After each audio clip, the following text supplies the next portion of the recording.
¿Chicuelas? Sí, yo veo bien. Bien. ¿Las demás? Hablen. Sí, Flor, veo bien. Bien, no se queden Muy calladas. bien. Hablen bien. Bien.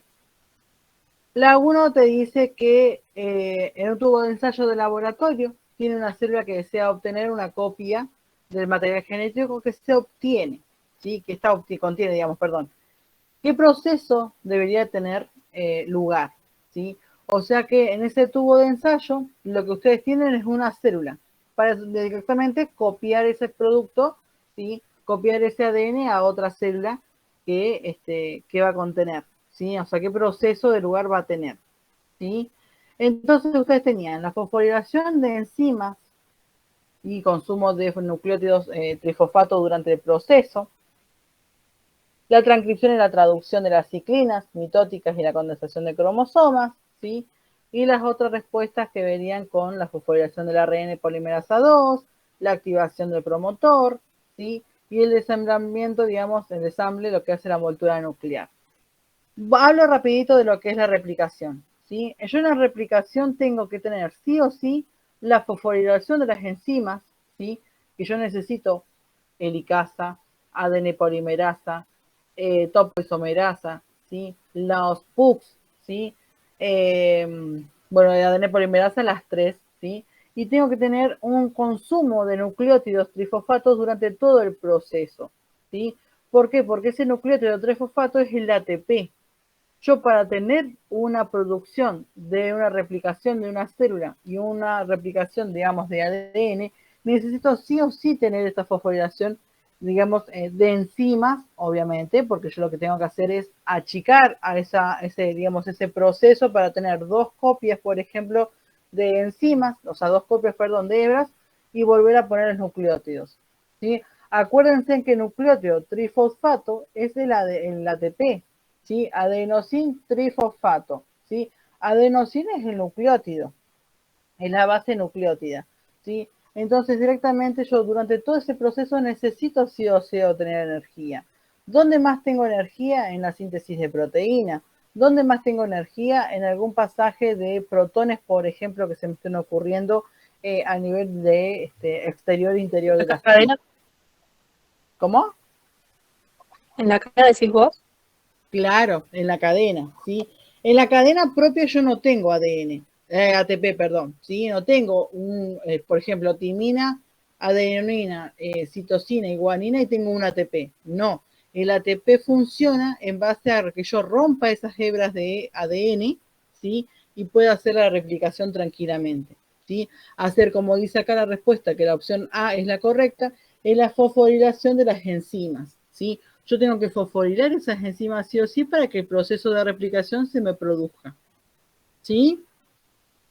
Y otra cosa con respecto Sí. a esto que era, por ejemplo, sí, acá, las ciclinas mitóticas, ¿sí? Las ciclinas mitóticas, al igual que las quinasas, por ejemplo, son puntos de controles, ¿sí? Entonces, en la transcripción y en la traducción de ciclinas mitóticas y la condensación de cromosomas, yo no las voy a tener acá en la replicación, ¿sí? Esto es todo expresión génica, es todo lo que tiene que ver con hacer, por ejemplo, una proteína, ¿sí? Yo tengo que replicar primero el ADN, y luego después así poder hacer directamente la transcripción y la traducción de ADN, ¿sí? de las proteínas mismas que yo saco de acá. Acuérdense que por cada replicación yo estoy generando una proteína. ¿Dónde se me va esa proteína? Y dependiendo de qué sitios necesito. Por lo general, yo lo que van, todas las proteínas son a membrana, ¿sí?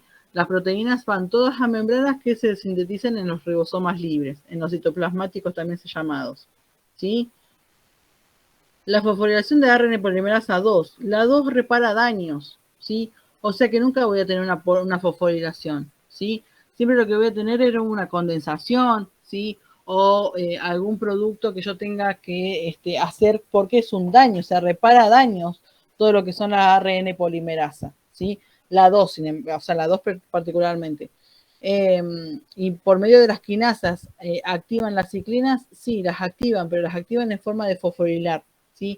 Estas quinasas, acuérdense que se vuelven locas fosforilando todas las ciclinas y produce el producto, digamos, la P53, que es cáncer en las células, ¿sí? Entonces, estas quinasas, dependiendo de ciclinas o cuando están activando las ciclinas, es la enfermedad, digamos, el cáncer, una mutación en cuanto a ADN que está ocurriendo.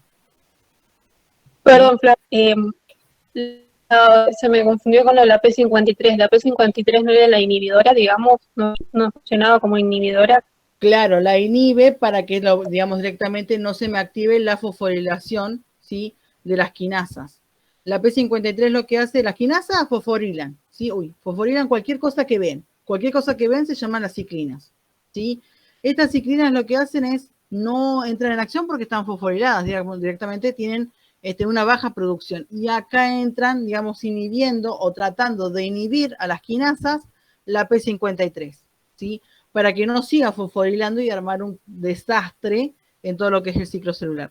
Entonces, la P53 funcionaría, muy entre comillas se lo digo, funcionaría como si fuese una ciclina, ¿sí?, tapando la producción de esta para que esta siga produciéndose y fosforilando, y así producir lo que produce, que es cáncer, por ejemplo, ¿sí? Digamos, la encargada de quién es la que produce cáncer es la quinasa que están fosforilando, ¿sí? La P53 es una inhibidora, exactamente, pero funciona más que nada como a nivel de ciclinas, ¿sí? Buenísimo. Bien. La fosforilación a nivel de lámina nuclear, ¿sí? La fosforilación a nivel de lámina nuclear, yo directamente me tengo que ir a lo que es la profase, ¿sí? En esta profase lo que yo estoy haciendo es tratando de sacarme de encima la profase porque ya voy a entrar en la metafase, ¿sí? Acá, por ejemplo, no estamos hablando de este proceso por ahora, ¿sí? Porque es activación del factor promotor de la mitosis y la fosforilación de la lámina nuclear. Todavía no llega a este proceso, o sea que directamente ustedes acá lo deberían de haber sacado de cajón porque no estamos replicando lo que es el material genético, ¿sí? Porque necesita obtener otra copia del material genético, ¿sí? Y la E decía el desemblado de la envoltura nuclear de duplicación. Bueno, es lo mismo que exactamente acá, ¿sí? La duplicación previa de los centrómeros va a ocurrir en ese, ¿sí? Sí. En G2 precisamente, ¿sí? Que tengo los juegos cromosómicos. Ahí. ¿Alguna duda con esta que me quieran preguntar?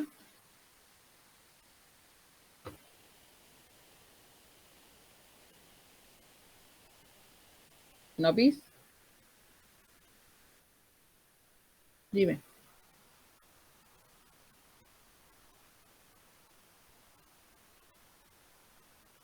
¿En dónde? En la D. La B. Acá. La transcripción y la traducción de ciclinas mitóticas y la condensación de cromosomas. La condensación de cromosomas sucede en G2, ¿sí? Cuando ya las digamos, las histonas ya se replicaron en la fase S, ya están, digamos, adentro de los cromosomas y ya se condensan. Acuérdense que esos cromosomas, si yo lo desenriedo, ¿sí?, a los cromosomas tengo ADN, y ese ADN tengo cromatina. Esa cromatina puede estar condensada o puede estar sin condensar. Son los dos tipos de cromatinas que yo tengo, la eurocromatina y la heterocromatina, ¿sí?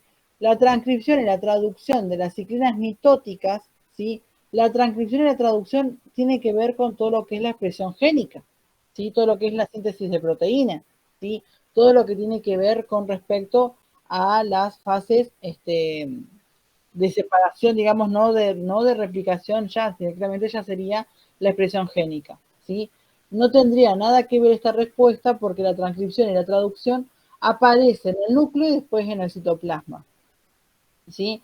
Las ciclinas, si bien están presentes en todo el ciclo celular, ¿sí?, y también obviamente van a haber ciclinas acá también en la transcripción y la traducción, pero no son tan, entre comillas, tan evidentes, ¿sí?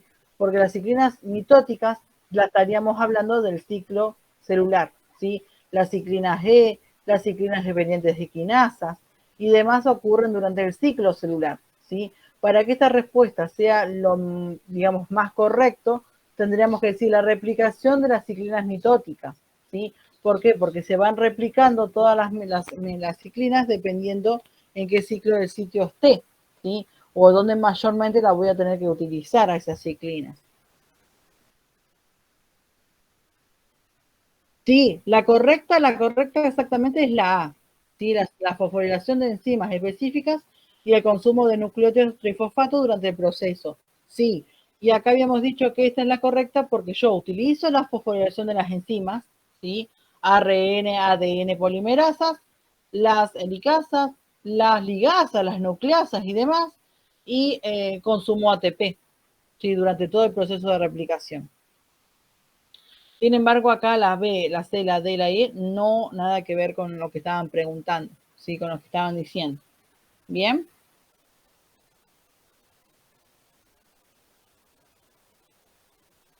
Florcita, ¿cómo va? Bien, bien, Flor. Genial. Bien, perfecto. ¿Sí? Dice, para observar los cromosomas, para observar los cromosomas de fibroblastos, en mitosis, me tengo que parar en mitosis, en su máximo grado de condensación, es necesario romper la membrana plasmática para liberar los componentes del interior de la célula.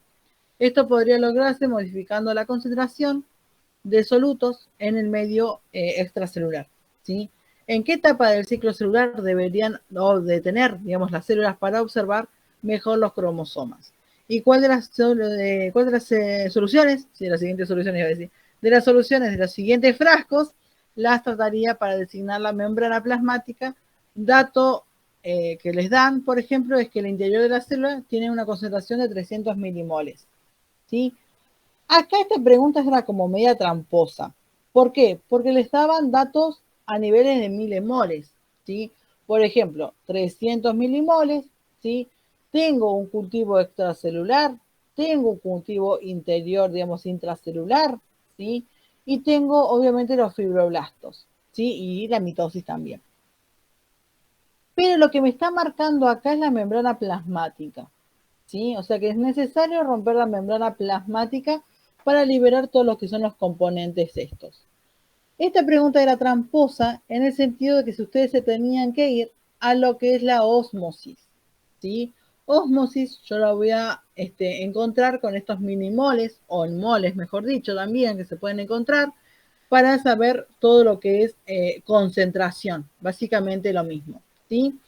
Y estos frascos, perdón, tenían la misma concentración, pero variaban obviamente en los solutos, ¿sí? Uno tenía 500 milimoles, el otro tenía 300 milimoles de concentración siempre, ¿no?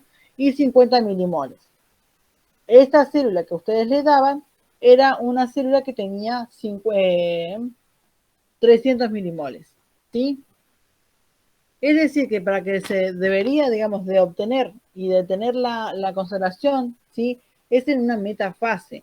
¿Y cómo me doy cuenta yo? Porque rompo la lámina nuclear, ¿sí? O sea, ya rompo todo lo que es la profase, por ejemplo, y estoy en una solución, digamos, más hipotónica, se podría decir, ¿sí? Una baja concentración molar. O sea que en respuesta correcta era el frasco 1, ¿sí? Yo estoy en el frasco 1 con las células, ¿sí? Que se la tengo que detener en la metafase, ¿sí? Porque ya no puedo más liberar todo esto, y que para que pueda seguir el proceso, y es en esa etapa donde se verían mejor los cromosomas, ¿sí? Los cromosomas ya están alineados en esta etapa, ¿sí? En la metafase. Yo los podría resolver tranquilamente y los podía ver. En cambio, en la profase yo tengo todas las que es la cromatina toda descondensada, toda alocada, ¿sí? Y en anafase y en la tetrafase ya están en los polos las cromátides, entonces no visualizo los cromosomas, ¿sí? La única etapa donde se visualizan los cromosomas es en metafase, ¿sí? Y en esa metafase se va a detener estas células, ¿sí? Y van a tratar de tener una solución más menor, ¿sí? Es la solución del frasco 1. Vamos a ver las opciones si es que no me equivoco. Debería tener...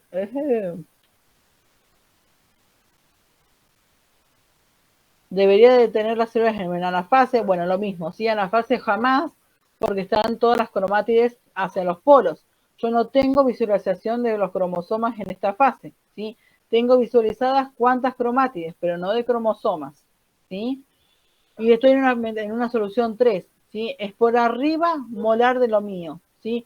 nunca vería nada en este caso, ¿sí? Porque está como si estuviese todo tapado de agua, por así decirlo, ¿sí?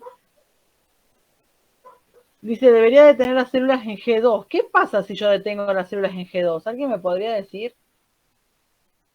Exactamente, ¿sí?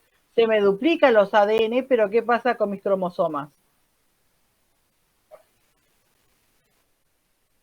Exacto, son iguales, ¿sí? Directamente tengo la duplicación del ADN, pero no tengo dobles cromosomas, ¿sí?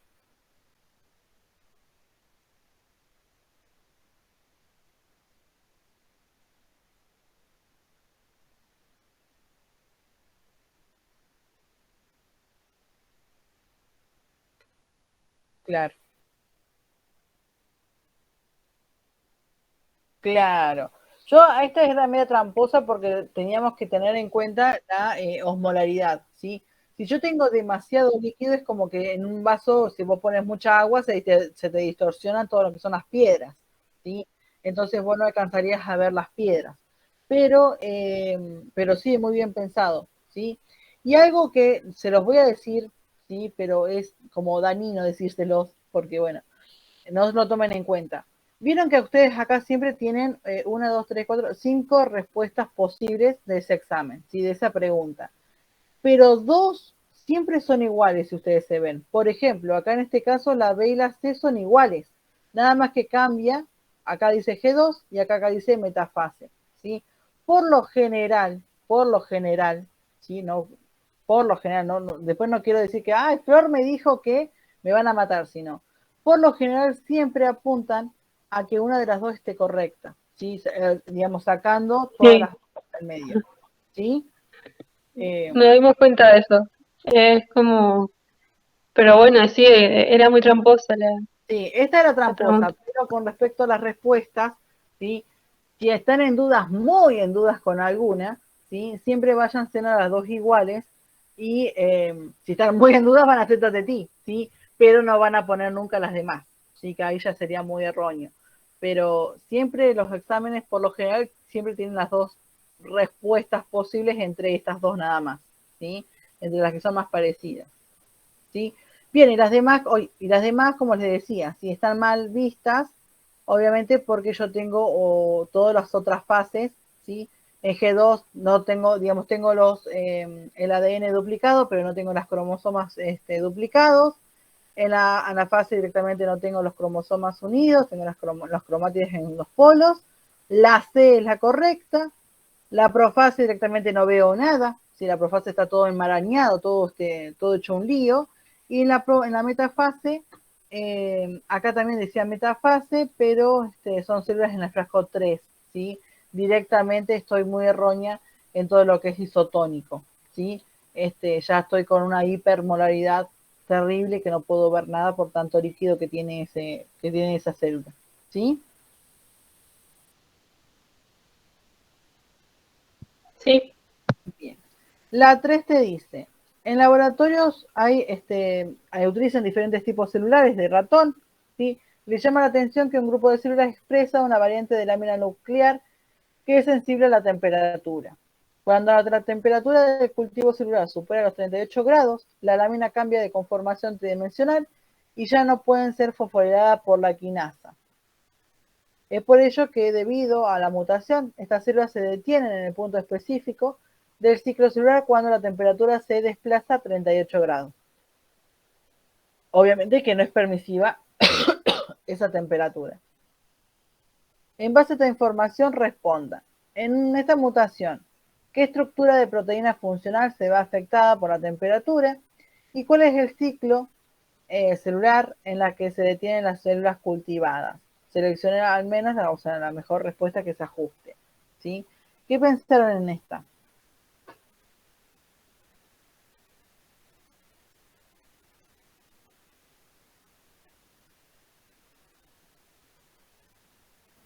Esa no la entendí yo.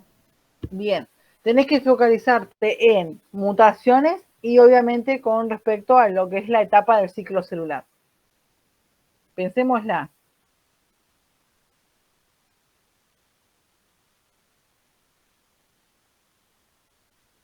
pasaría, o sea, la profase ya la pasaría, digamos, y serían otra Claro. fase. Ujú.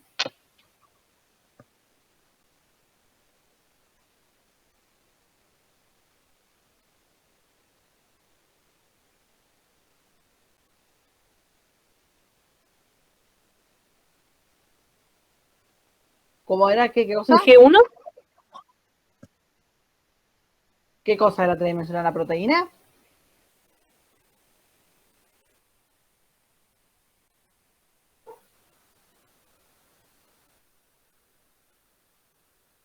Exacto, ¿sí? La lámina va a cambiar, digamos, la conformación a la tridimensión. ¿Sí? Si estamos en tridimensión directamente, yo lo que tengo es, obviamente, la estructura de las proteínas, que acuérdense que para llegar a ser proteína yo tengo que pasar por una estructura primaria, por una estructura secundaria, por una terciaria y por una cuaternaria. La primaria es directamente todo lo que es la unión peptídica, ¿sí? Directamente con las uniones peptídicas. La secundaria, ¿sí? Es cuando directamente estos enlaces se hacen un poquito más fuertes y se empiezan a como relacionar con los otros enlaces, como por ejemplo el puente de hidrógeno y los puentes de disulfuro. Es en este momento que las proteínas entran en el tercer nivel, ¿sí? O tercera estructura, que básicamente sirve para hacerse doble hélice o la mitad pegada, ¿sí? O la beta lámina, que directamente es la secuencia que yo voy a tener en una proteína. Y la estructura secundaria ya se hace globular o fibrosa esa proteína, entonces ya se considera exactamente una proteína hermosa y bonita, ¿sí?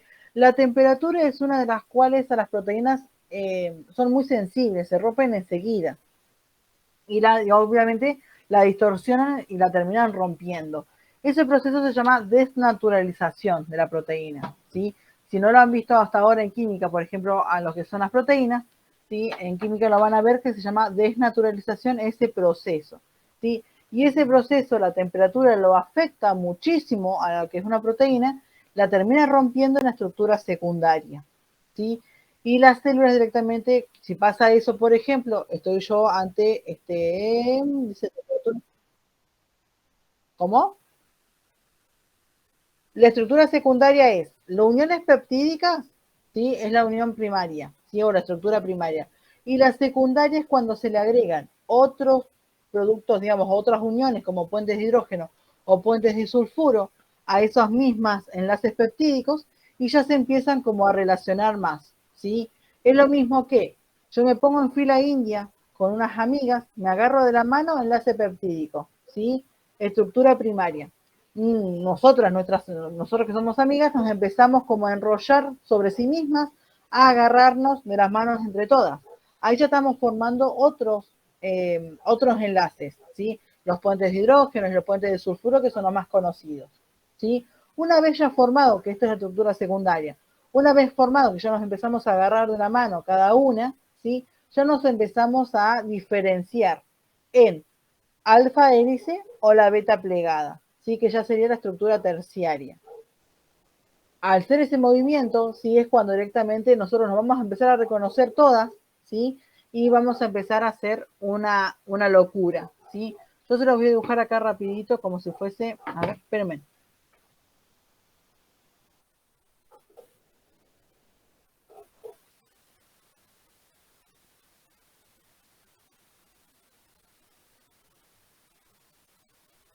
Estos serían los negros, ¿sí? Serían los aminoácidos.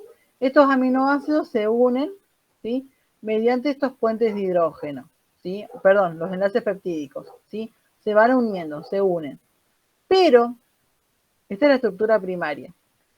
En la secundaria hay otros uniones que, por ejemplo, son los enlaces peptídicos, sucedidos en la 1, los puentes de hidrógeno y los puentes de sulfuro, que se empiezan a reconocer entre sí. Por ejemplo, acá se reconocen, se me unen, ¿sí? Se empiezan a unir. Entonces directamente van quedando como formitas o tratando de quedar como formas, ¿sí? No son formas precisamente ahora, ¿sí? Pero van a quedar como si fuesen formas. En la estructura terciaria, ya se van a visualizar lo que es una alfa hélice bien hecha, bien bonita, y una beta plegada bien hermosa y bonita, ¿sí? Ya directamente va a tener cuerpo estas cosas, ¿sí? Una vez que ya empieza a tener cuerpo, la estructura cuaternaria, la que quedan en las proteínas son o ser fibrosas o ser globulares. Las globulares son, si ustedes los buscan en algún libro, son como una pelotita, exactamente como una pelotita, siempre así bien redondita y bien hermosa, con todas las uniones tratando de hacer como si fuese una bola. En cambio, la fibrosa le cuesta mantener la forma, ¿sí? Es como que no tiene la forma necesaria todavía, pero está algo ahí formada, ¿sí? Ya la van a ver bien en química, las diferencias entre las dos, ¿sí? Pero cuando una proteína se desnaturaliza por agentes físicos que se le llaman, que son por ejemplo la temperatura, el pH, ¿sí? O alguna sustancia química que estemos incorporando, esto sucede en la estructura secundaria siempre. Siempre, ¿por qué? Porque yo puedo volver a cero, ¿sí? Puedo desamblar todo esto, sacarlo y dejarla solamente la alineación como en la estructura primaria, ¿sí? Y volverme a hacer, si quiero yo, por ejemplo, el día de mañana, ser una proteína, volver a reconocer esos enlaces, ¿sí? Y empezar a hacer, obviamente, o nuevamente, las alfa hélice y la beta plegada, ¿sí? Pero es el único lugar donde yo puedo volver para atrás. ¿Por qué? Porque una vez que ya pasé la estructura secundaria, tanto en la terciaria como en la cuaternaria, ya estoy frita, ¿sí? Ya directamente estoy destinada a ser una proteína, quiera o no quiera, ¿sí?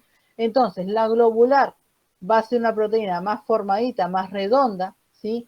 En cuanto a la fibrosa. La fibrosa es como que le falta un cinquito para el peso, digamos, como para terminar siendo globular y terminar siendo una proteína bonita, ¿sí? Como yo siempre les digo, que está bien formadita y bien redondita. La fibrosa es como que le cuesta, ¿sí? Le cuesta y por eso no llega, no está ni en una terciaria porque no está diferenciada así como yo la dibujé acá, y es una cuaternaria porque directamente es globular, ¿sí? O sea, es bien redondita. Está ahí, media astilla, ¿sí? Le faltan 5 para el pesito. ¿Bien? Entonces, uno de los agentes es la denaturalización, ¿sí? Entonces, la estructura terciaria, como no sé quién me había nombrado, pero sí bien visto, digamos que estábamos ahí en la estructura terciaria, ya tendríamos acá mucha temperatura, ¿sí? Mucho calor, entonces directamente ya se nos empieza a hacer lío y no llega a una estructura terciaria bien formada, ¿sí? Estaríamos ya en la estructura secundaria. Dice, la temperatura afecta a la proteína en su estructura secundaria y las células quedan detenidas en la profase. Sí, esta es la correcta, ¿sí? Que la correcta es porque directamente la temperatura va a afectar, como yo decía, la desnaturalización, y las células quedan detenidas en la profase porque yo no puedo continuar, ¿sí? No puedo continuar con la fosforilación, por ejemplo, que me decía acá de la quinasa, que sacaba la lámina nuclear, ¿sí? Porque directamente nos faltan las proteínas. ¿Sí? Básicamente por eso. En G1 jamás podría tener algo hecho porque en G1 yo tengo el crecimiento de las organelas, ¿sí? El crecimiento celular, ¿sí? Entonces no tendría nada. Perdón, Sí. por eso te preguntaba que como la fase sería el primer fase, Sí. o sea, ni siquiera arranca, ni siquiera empieza ninguna fase, digamos. Claro, es la profase, ya directamente no puedo arrancar ninguna, exactamente, ya no estoy, digamos, en bolas, porque no puedo arrancar ninguna.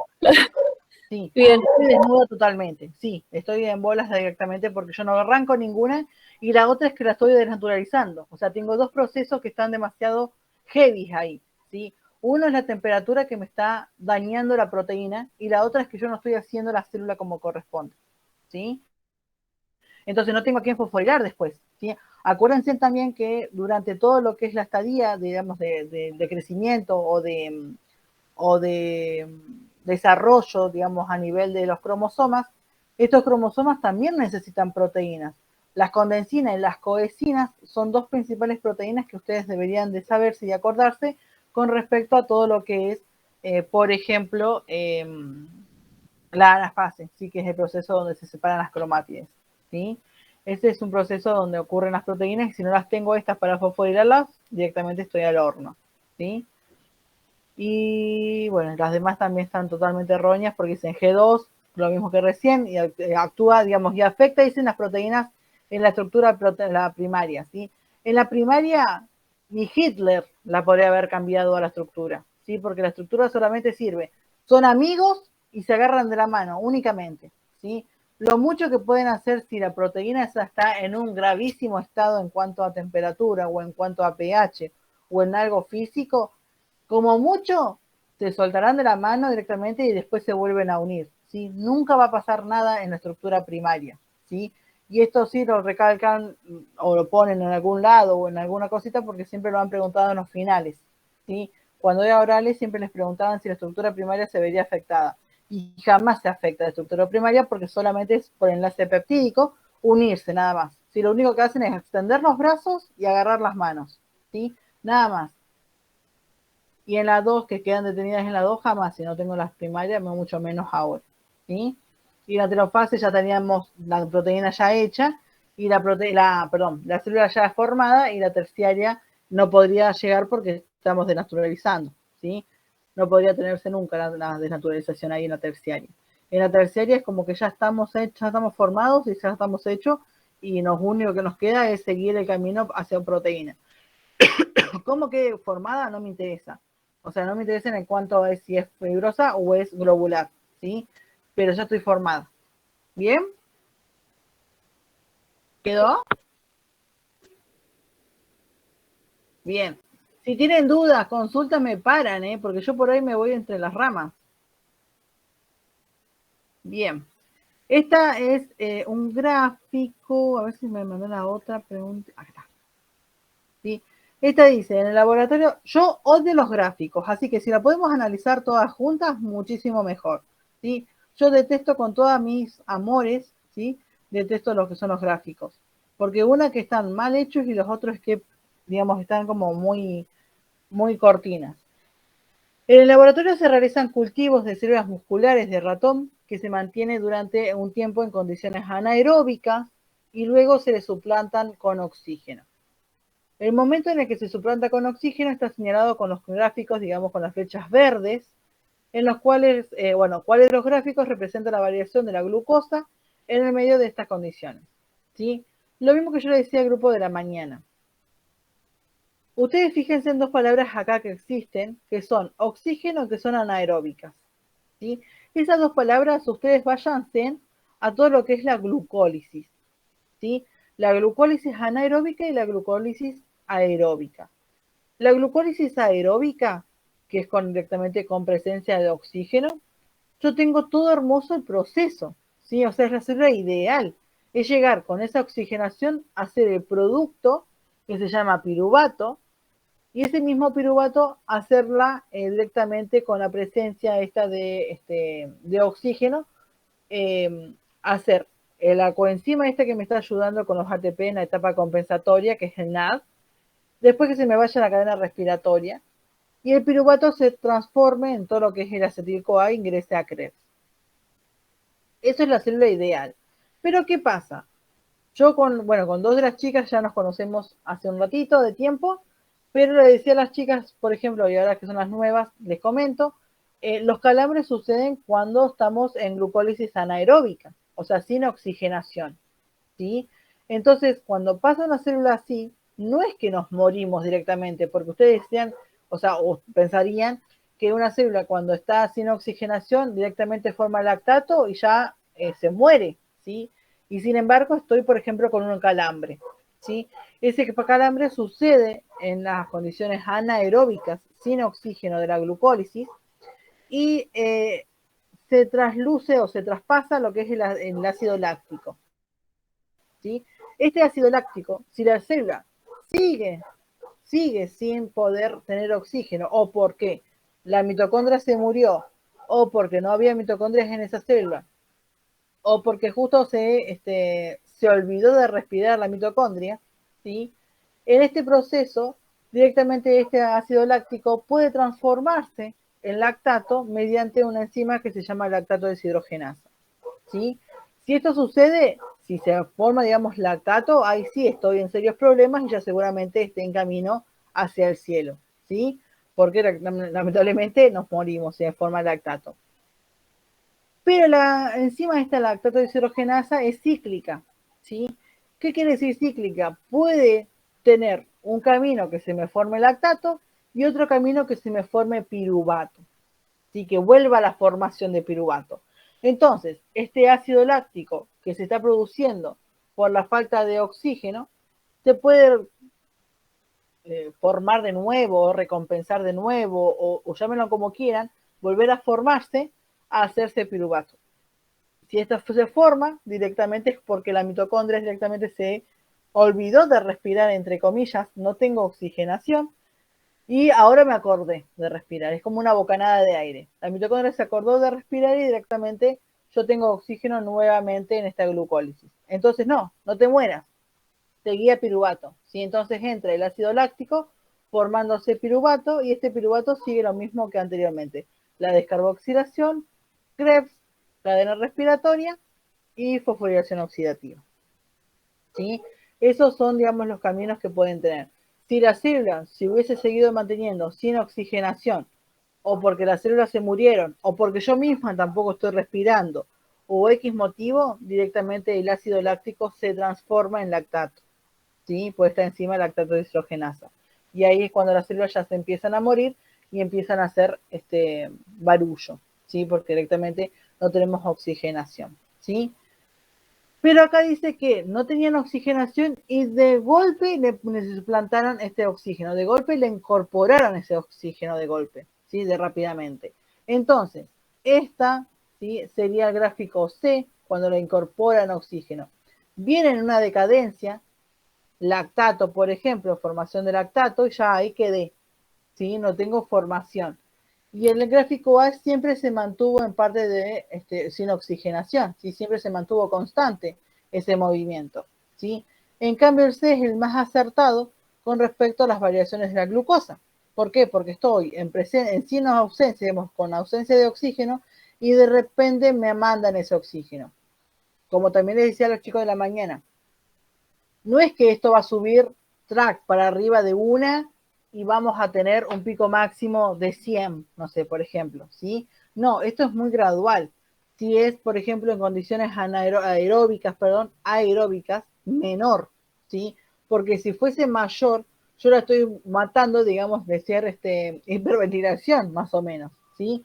Porque directamente esa hiperventilación mató a todo lo que tiene que ver con la glucólisis, ¿sí? O sea, es como que me taró la célula, ¿sí? Y no puede hacer el proceso necesario. Bien, entonces, este proceso aeróbico es menor, ¿sí? En las condiciones con cuanto a la velocidad del consumo, porque directamente no le puedo incorporar el oxígeno con todo y con mayor fuerza, ¿sí? Si esto sucede, directamente la célula moriría también porque yo no puedo tener, digamos, el golpe de aire tan brusco en una célula, ¿sí?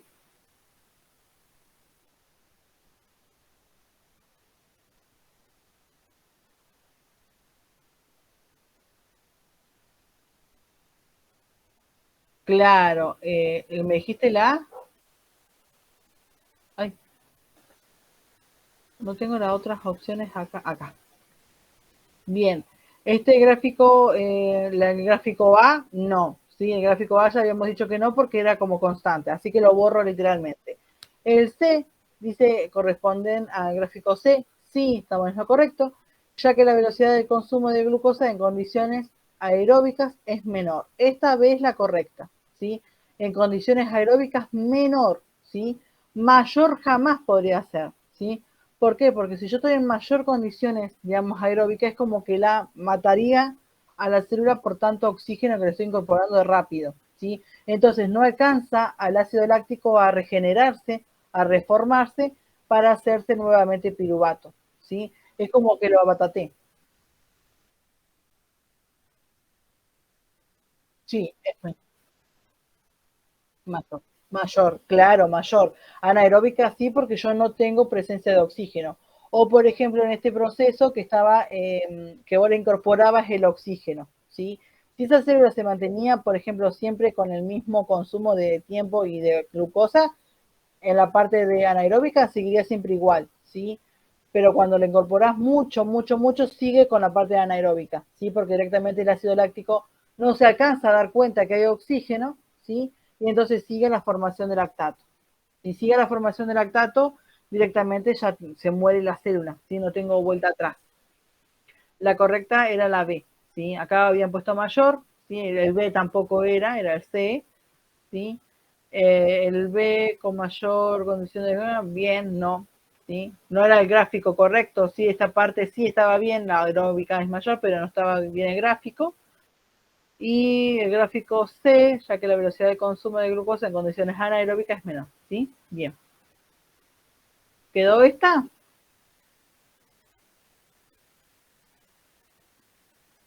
Sí. Bien.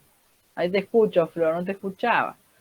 Mientras los fibroblastos de los ratones en condiciones aeróbicas, ¿sí? A condiciones aeróbicas, estoy en presencia de oxígeno, los separa en frascos sometidos a distintos tratamientos, ¿sí?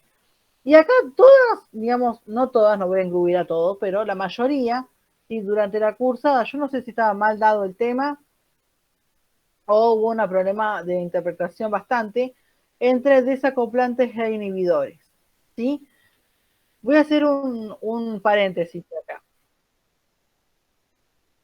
Bien, sí, no sé, pero no sé por qué, fue algo como que lo dieron así por darlo y no está bien eso, ¿sí?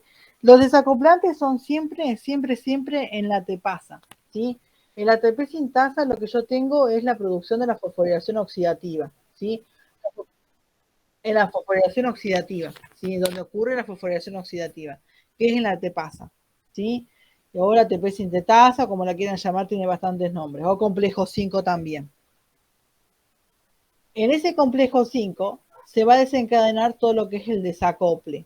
¿Desacople por qué? Porque lo que es el complejo 5 son dos proteínas enzimadas, ¿sí? Son dos subunidades, una mayor y la otra subunidad menor. Son dos subunidades que, digamos, tengo que tener. Me voy un poco a la fosforilación oxidativa. Tengo que tener una teoría quimiomótica, quiere decir un gradiente de protones en el espacio mitocondrial, para que se me ingrese un protón nuevo a lo que es la proteína esta, y es como que me aplaude, ¿sí? O me obliga al ADP con el fosfato inorgánico, formación de ATP. Si me obliga a mí con la entrada de ese protón a que yo forme ATP, ¿sí? Esa es la formación o la fosforilación oxidativa, formar ATP. Lo único que yo voy a tener como mayor cantidad va a ser siempre, obviamente, de ATP en fosforilación oxidativa y en la cadena respiratoria. ¿Por qué? Porque yo estoy formando el ATP por obligación, digamos, casi. Entonces lo que yo hago con el desacople es sacar, poner una cruz, por ejemplo, que no me funcione la fosforilación oxidativa. Ahora, hay dos cosas. Si yo no funciono con el ATP o no doy ATP, nada de lo demás puede funcionar. Como habíamos dicho recién, la replicación funciona con ATP.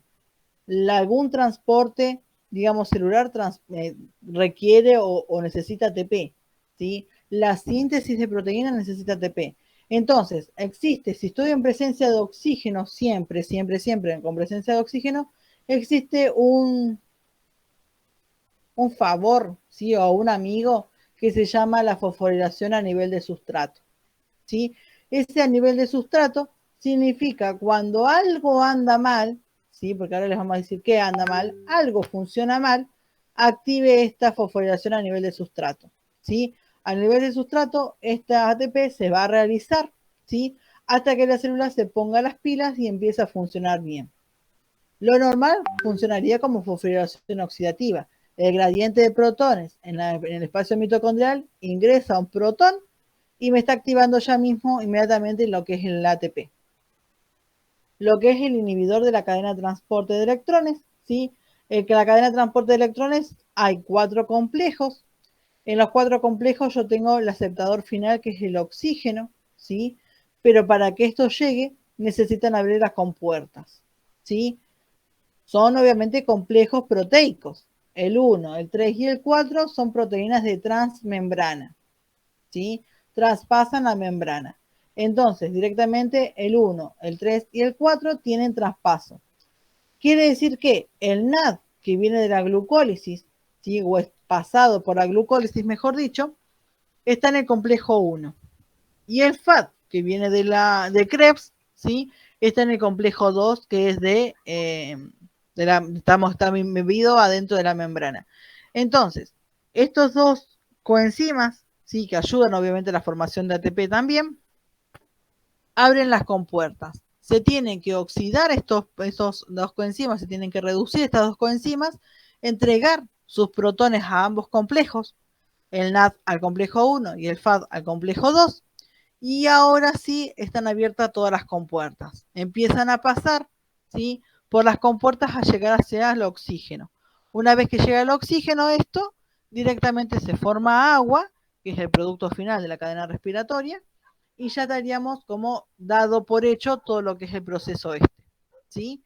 Ahora, me estoy inhibiendo la cadena transportadora. Si yo lo inhibo la cadena transportadora, por ejemplo, monóxido, ¿sí? O el cianuro, son dos inhibidores de la cadena transportadora en el complejo 4, ¿sí? Lo que me están haciendo es inhibir, cortar el paso a que llegue a ser el oxígeno, ¿sí? A que llegue a formar la formación de agua, a llegar, digamos, a ser el aceptador final, ¿sí? Me lo cortan ahí en el 4. ¿Qué pasará? No formo agua, estoy en presencia de oxígeno y los protones se me van todos al espacio mitocondrial. Entonces, cuando se me va al espacio mitocondrial, todo lo que es generado con ese gradiente de protones se está, quieras o no, digamos, yendo a todo lo que es la fosforilación oxidativa, ¿sí? Entonces voy a fabricar mucho más ATP porque están entrando protones a los pavotes por esta proteína, ¿sí? Una vez que ingresa por esta proteína todos estos, ¿sí? Yo estoy digamos, en bastantes problemas, ¿sí? Porque directamente estoy haciendo ATP sin que nadie me lo requiera, ¿sí? Estoy haciendo muchos ATP y no lo estoy utilizando. Entonces la célula moriría cargada, ¿sí? Porque yo tengo muchos protones dentro del espacio mitocondrial, ¿sí? Y esos, quieras o no, lo vamos a tener en función del tiempo, por ejemplo, con la producción de ATP, ¿sí? Yo voy a tener muchísimos ATP, ¿sí? ¿Quedó? Eso es un paréntesis que quise decir con respecto a los desacoplantes y los inhibidores, porque vi que hay muchos, o sea, había muchas confusiones en los desacoplantes o inhibidores. Cuando hay un inhibidor, obviamente le va a tocar de la mano al desacoplante, quieras o no, o sea, la fosforilación oxidativa, ¿sí? Y cuando pasa la fosforilación oxidativa está, digamos, parada, por así decirlo, también le va a afectar a la cadena transportadora, porque no va a poder ingresar los protones necesarios en la matriz, ¿sí? Entonces se van a empezar a acumular en todo lo que es el espacio mitocondrial y van a formar un gradiente bastante feo, ¿sí? Bastante jodido con respecto a las cargas que tienen estos, ¿sí?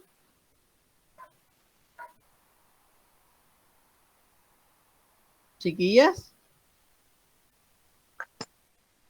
Sí, Flor. Bien. Una Sí. cosita, ¿me podrías explicar de nuevo lo del inhibidor? El inhibidor es, yo tengo, por ejemplo, espera que lo voy a dibujar.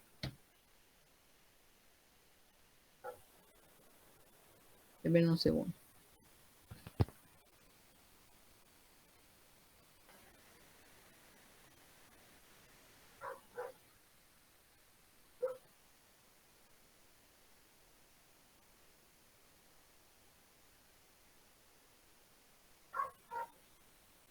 Esta sería la cadena transportadora de electrones, mirándola como la mejor onda que ustedes saben que van a tener, ¿sí?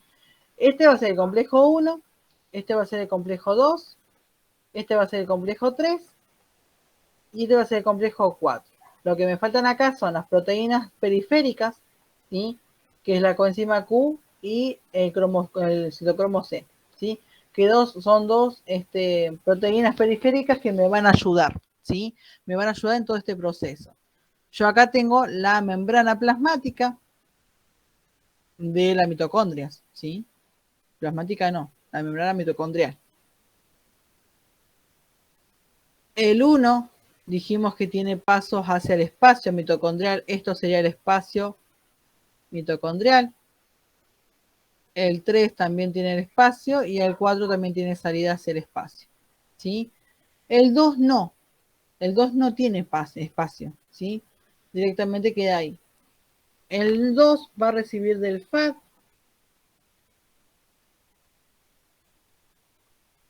Y esta va a recibir del NAD.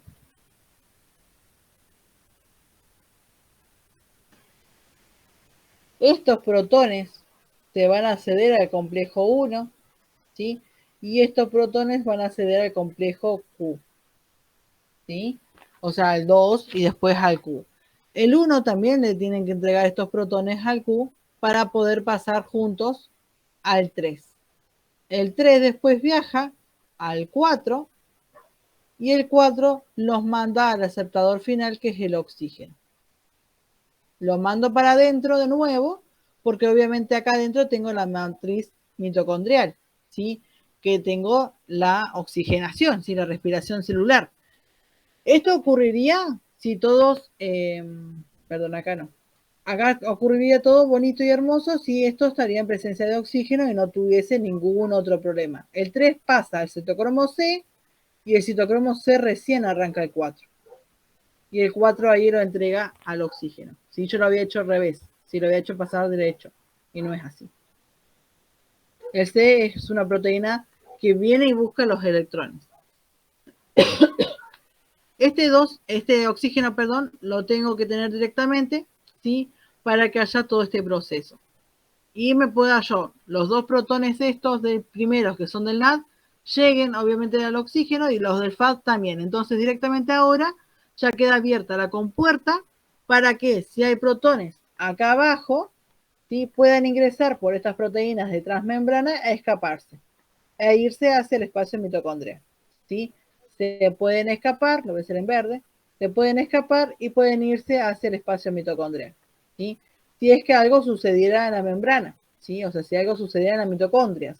Como que algo, como estos problemas que nosotros tenemos, que son los desacoplantes o los inhibidores acá en este caso, que son los electrones, ¿sí? Cuando inhibo uno de los complejos, ¿sí? Lo voy a inhibir al 4, por ejemplo, que voy a inhibir este 4, lo voy a sacar de quicio, estos protones no pueden pasar, ¿sí? No pueden pasar hacia la aceptación final, que es el oxígeno, ¿sí? Fíjense en ustedes que yo acá estoy cortando el paso de los electrones. No puede pasar hacia la aceptación final.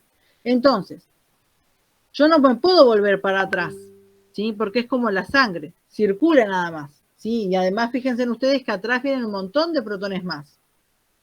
Al yo tener todo este complejo, directamente a donde llegan, por ejemplo, se van hacia el espacio mitocondrial, ¿sí? Porque ya saben que el cuarto está cerrado. Entonces, el 3 y el 1 que están abiertos pasan hacia el espacio mitocondrial. Estos protones. Me va a generar a mí un gradiente mucho de electrones, ¿sí? Pero no vamos a poder hacer nada, ¿sí? Porque yo tengo oxigenación, o sea que directamente la fosforilación oxidativa se está realizando, ¿sí? Pero con bastante apuro. ¿Por qué? Porque yo tengo acá al lado la tepasa. Lo voy a tener acá la tepasa, que tiene 2 subunidades, ¿sí? Es también una proteína de transmembrana, ¿sí? Esa proteína de transmembrana directamente va a quedar así, ¿sí? Y voy a tener las 2 subunidades estas. Estos protones que están en el espacio mitocondrial tienen que ingresar a la tepasa, ingresan a la tepasa y directamente me van a formar ATP. ¿Con quién? Obviamente acuérdense que yo tenía el ADP más el fosfato inorgánico. Lo que hace el movimiento de gradientes es que se acepten estos dos. Se acepte el ADP más el fosfato inorgánico. Una vez que ya se aceptó y que está, digamos, todo ok, van a la formación de ATP necesaria, ¿sí? Y ya tendríamos la formación de ATP. En este proceso, ¿sí? Lo que yo tengo acá va a ser inhibida el complejo de electrones, ¿sí? Lo estoy inhibiendo. Como lo estoy inhibiendo, todos se van hacia el espacio mitocondrial. Cuando van al espacio mitocondrial, la ATPasa sigue funcionando porque está en oxigenación. Hay oxigenación, pero lo que pasa es que no hay aceptación, ¿sí? Hay oxigenación y se me forma ATP. Pero va a ser mucho el ATP que se me forme, ¿sí? Entonces yo no voy a tener abasto para, digamos, usarlo. Entonces directamente no tendríamos absolutamente nada, ¿sí? De ATP, o sea, no es necesario, digamos, no lo voy a hacer más, digamos, el gasto, digamos, la producción que el gasto, ¿sí? no lo voy a gastar, entonces mi célula va a reventar de tanta energía que tiene, ¿sí? Entonces por eso nos morimos muchas veces, o se mueren muchas personas, no nos morimos nosotros, se mueren muchas personas por inhalación de monóxido, ¿sí? El monóxido está actuando acá en el complejo 4, ¿sí? Yo me cargo, digamos, directamente de estos protones, se me van al espacio, genero ATP, pero no lo voy a tener tiempo de usarlos, ¿sí? Entonces directamente mis células se van muriendo. Una vez que se van muriendo y obviamente este oxígeno se va a ir a otra parte porque no lo están aceptando, ¿sí? Y el resultado final es que lo obtengan, que se acepte este oxígeno. Como no lo pueden aceptar, directamente va a viajar a otro lado y esto es cuando ya directamente ya nos morimos, ¿sí? Y estas células dejan de funcionar, ¿sí? Primero se hacen cargadas eléctricamente, por ejemplo, con mucha ATP, y después este oxígeno que se me va a otra parte para poder unirse. Acuérdense que necesitan sí o sí de su octeto para poder funcionar, ¿sí? Si no, siempre estaríamos ahí a la deriva con este oxígeno. ¿Quedó? Sí, Flor. Sí, sí. Las demás que están calladas. Bien, ¿sí? Volviendo entonces.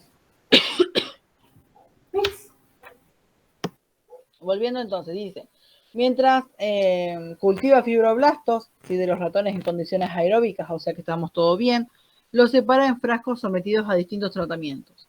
El frasco 1 que va a ser el control, el 2 que va a tener un desacoplante y el 3 que va a tener un inhibidor, ¿sí? En cada uno de ellos se mide con la variación, digamos, de la concentración de oxígeno y la producción de ATP en función del tiempo, ¿sí? Acuérdense que en función del tiempo, ¿sí? Yo sí o sí, por ejemplo, en base a estos gráficos responda bien, ¿sí? Me tengo que dar cuenta, ¿sí? Obviamente, cuál sería el oxígeno y cuál sería, por ejemplo, el ATP, ¿sí? Yo me doy cuenta que el ATP es la línea verde porque sale desde cero, ¿sí? O sea, sale por una inclemencia, podemos decir, esa sería la palabra, o sea, de una contrapartida, de una cadena respiratoria, ¿sí? Que por ejemplo es el oxígeno en y voy a tener directamente el ATP formado, ¿sí? O sea, sería indirectamente, ¿sí? Indirectamente una consecuencia de la otra. Si tengo cadena respiratoria, consecuentemente voy a tener, obviamente, la formación de ATP.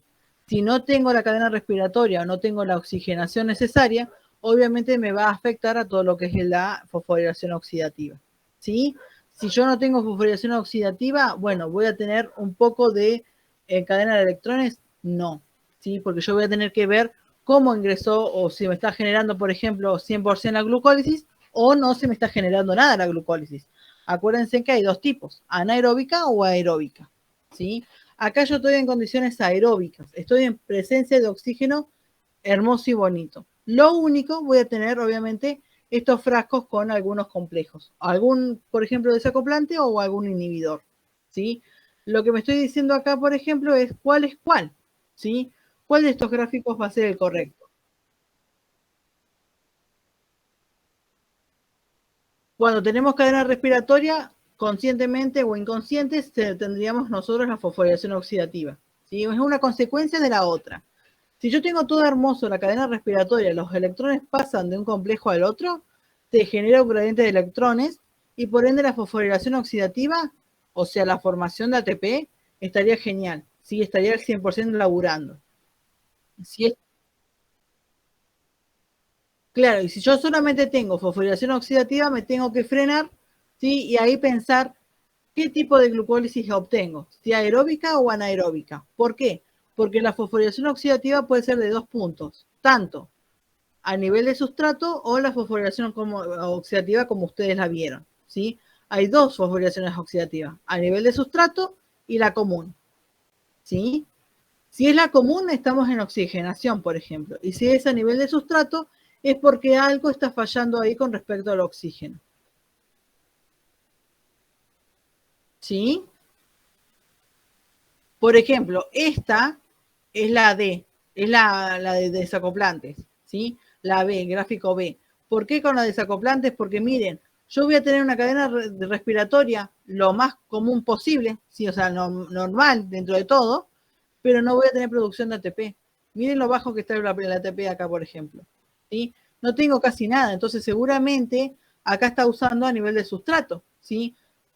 Donde voy a tener, digamos, el complejo 1, ¿sí? Que es el NAD, pero no voy a tener los del FAD, ¿sí? No voy a tener los protones estos del FAD. El FAD en el complejo 2, ¿sí? Entonces el B, por ejemplo, es el desacoplante, ¿sí? El frasco 2, ¿sí? Y con respecto a estos dos, ¿sí? Me voy a concentrar acá en el C, ¿sí? El C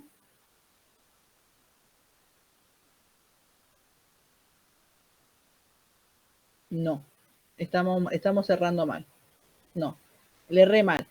Acá el B, el gráfico B es el cultivo 3, ¿sí? El inhibidor de la cadena respiratoria, porque no tengo ATP. Miren lo poquito que tengo de ATP. Paso en limpio.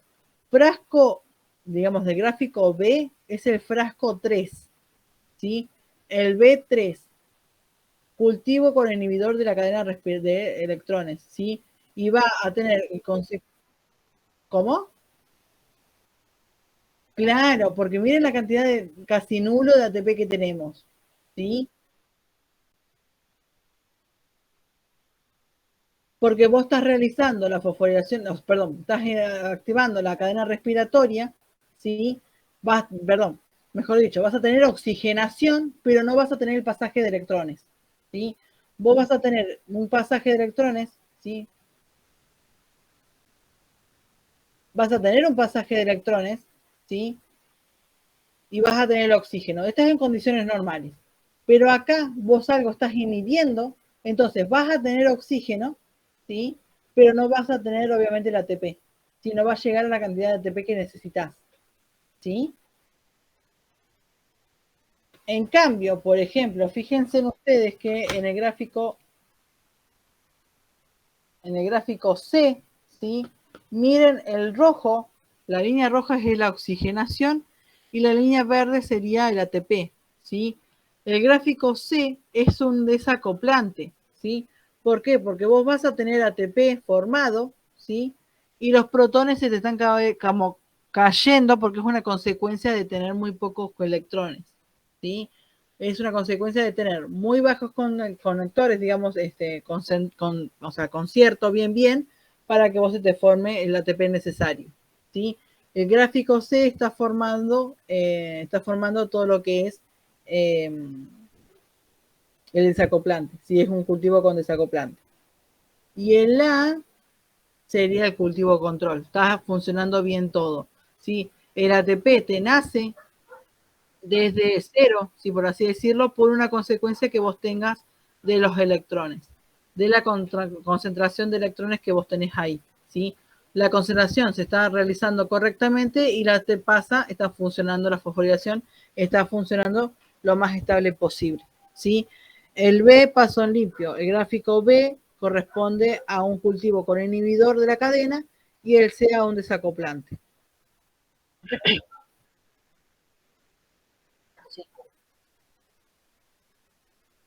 Siempre va a ser exactamente. Una es, siempre que empiece de cero, porque vos tenés una consecuencia de otra. Y la otra es, si bueno, ahora porque ustedes acá ya lo tienen, ¿no? Pero fíjense siempre cuál sería el normal, ¿sí? ¿Cuál sería el normal? Y ahora le ponen, por ejemplo, un desacoplante o le ponen un inhibidor, ¿sí? Lo mejor sería que ustedes dentro de estos tres gráficos encuentren cuál es el normal, ¿sí? O el control en este caso, y le empiezan a poner, bueno, yo ahora la voy a desacoplar, ¿sí? Bueno, entonces, ¿cómo estaría mi línea, por ejemplo, de ATP? Sí, ¿seríamos iguales o seguiría para el suelo? No, directamente habría algo normal, pero lo que yo no tendría es una concentración máxima de cadena de transporte, ¿sí? O de electrones, básicamente, ¿sí?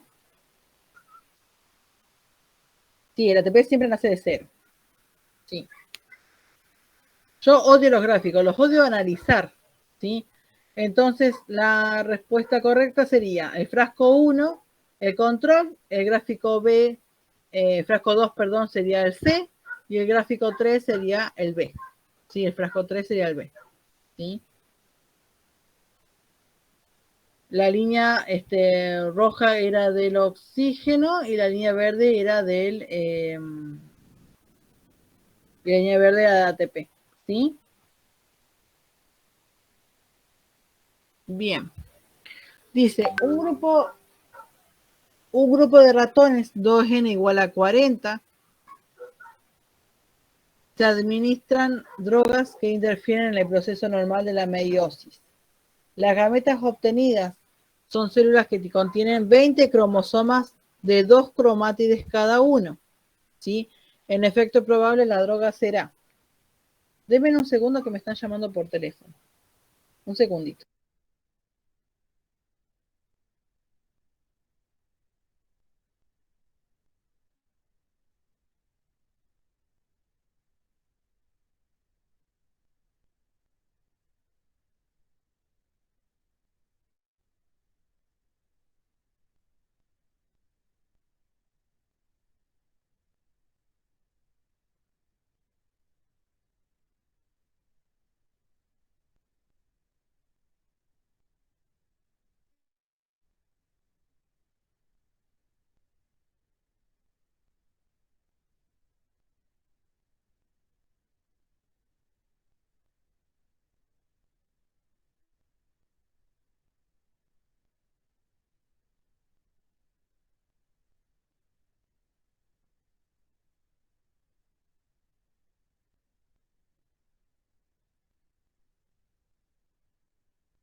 Ahí está, perdón, chicas.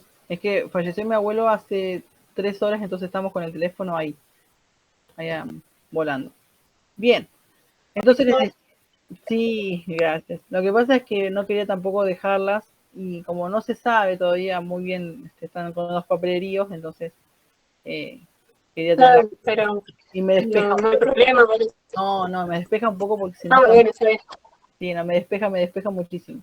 Bien, entonces vuelvo a esto, ¿sí? Vuelvo a lo que era las 2n. ¿Dónde era? Acá. 2n igual a 40, ¿sí? Se le administra una droga que interfiere en todo lo que es el proceso, digamos, de la meiosis. Las gametas obtenidas son células que contienen 20 cromosomas de 2 cromátides cada una, y el efecto probable será qué cosas, ¿sí? ¿Yo qué tengo que hacer acá? ¿O en qué se focalizaron más o menos ustedes cuando la leyeron?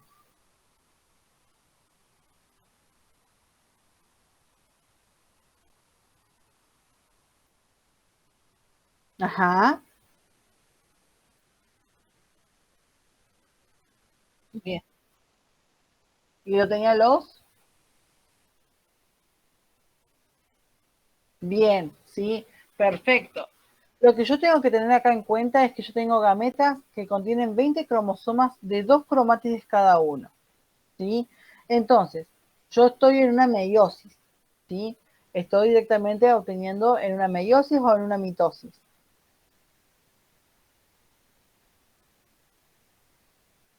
Meiosis, sí, exactamente. Bien, lo decía. Lo que pasa es que yo lo leí y no me decía dónde. Bien, en una meiosis, ¿sí? ¿Y qué pasará con estos, digamos, qué efectos podría llegar a tener? Dice, inhibe la fosforilación de las láminas nucleares, interfiriendo en la segregación cromosómica, ¿sí? Esto jamás podría haber sido, porque las láminas nucleares están en la profase, ¿sí? Y yo no voy a tener, obviamente, la segregación, por ende, la cromosómica, ¿sí? Entonces, inhibir la fosforilación de láminas nucleares nunca podría ser porque no interfiere en la segregación cromosómica, ¿sí? Porque la segregación cromosómica me refiere a que yo tenga, digamos, separado las cromátides, cada uno de los polos, o que se me vaya cada cromosoma a los polos y demás, ¿sí? Para llegar a hacer la segregación cromosómica, debo tener la lámina nuclear ya hecha y formada, ¿sí? Entonces yo no tendría una cosa con la otra, ¿sí? No concuerdan ambas dos cosas, no concuerda la lámina nuclear con la segregación cromosómica, ¿sí? Dice, inhibir la polimerización de los microtúbulos interfiriendo con la segregación de pares homólogos, ¿sí?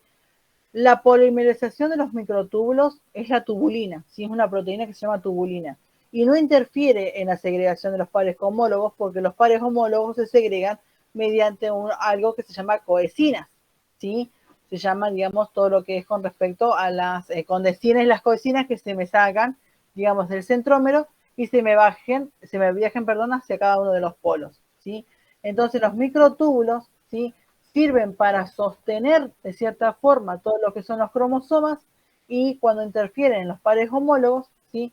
Se llaman condecinas y coecinas y no son los microtúbulos, ¿sí? Los microtúbulos es como si estuviese agarrándolos, ¿sí? Que vayan cada uno de los polos, por así decirlo, ¿sí? Inhibe la ciclina E. La ciclina E estamos en el ciclo celular, ¿sí? En lo que es la interfase en G1, ¿sí? Y no interviene con la progresión, digamos, o avance de la meiosis, ¿sí? Nada que ver una cosa con la otra, ¿sí? La meiosis para llegar a la etapa M, ¿sí? Ya tengo que haber pasado la ciclina G, por ejemplo, y estoy totalmente fuera de timón, ¿sí? Porque no tiene nada que ver, nunca llevaría la ciclina G, por ejemplo, a lo que es la meiosis, ¿sí? Inhibe, dice, la síntesis de ciclina y interfiere en la progresión de meiosis, ¿sí? No tiene absolutamente nada que ver una cosa con la otra, ¿sí? Impedir la degradación de las coecinas, ¿sí? Interfiriendo con la segregación del material genético duplicado, ¿sí? La D es la correcta, ¿sí? Impedir la degradación de las coecinas, cuando esas coecinas directamente yo tengo que sacarlos a los polos, a un cromosoma, y viaja a los polos, ¿sí? Esta acción de sacarlos de las cromátides cada una, ¿sí? Son las coecinas. Estas coecinas, y les agrego algo que me parece que es más adelantado, es cuando hay una haploidemia, ¿sí? Cuando hay, por ejemplo, un síndrome de Down, que las coecinas no están preparadas, ¿sí? O no se prepararon en su momento, y directamente viaja todo el cromosoma juntos a un polo, ¿sí? No se separó. Hay un punto de control en la fase de anafase, ¿sí? En la fase de meiosis y de mitosis, pero no se dio cuenta, ¿sí? O lo esperó demasiado y lo mandó el cromosoma entero del polo, ¿sí? Es porque las coecinas directamente no estaban actuando, ¿sí? No actuaron a tiempo a sacarse, digamos, a separarse las cromátides y que vayan cada uno de los polos. Directamente yo tengo acá una duplicación, digamos, de cromátides, entonces voy a tener tanta cantidad de cromátides más una, ¿sí? De más porque, digamos, el cromosoma entero, ¿sí? Son las coecinas y las condensinas que ocurren en anafase, ¿sí? En este caso, por ejemplo, se impidió la degradación de las coecinas que interfieren en la segregación del material duplicado, ¿sí? Es como yo te estoy diciendo recién. Y la E te dice inhibir la formación del anillo contráctil, interfiriendo con la citocinesis y la formación de núcleos hijos segregados, ¿sí? No podría ser, ¿cuál era la pregunta? Me olvidé.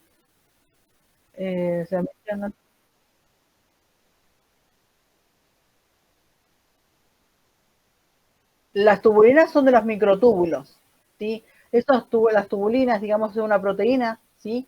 Que hace como si fuese una malla, ¿sí? Hace una malla para que no se me salgan cromosomas de lugar, ¿sí? Es una falsa lámina nuclear, por así decirla, ¿sí? Va a contener a cromosomas dentro de ese núcleo, ¿sí? Y directamente lo va a tener como unas fuerzas, digamos, del centrómero con la tubulina, ¿sí? Cuando pasa, digamos, por ejemplo, los microtúbulos estos están en la metafase, ¿sí? Cuando pasan a la anafase ya están con las coecinas y las condensinas, ¿sí? Separando cada uno de los microtúbulos que se vayan a cada uno de los polos. Entonces, los microtúbulos como que se relajan un poco, las proteínas estas de tubulina, se relajan y dejan y se llevan, digamos, las cromátides cada uno a sus polos, ¿sí? Digamos, el pegote sería las coecinas y las condensinas, ¿sí?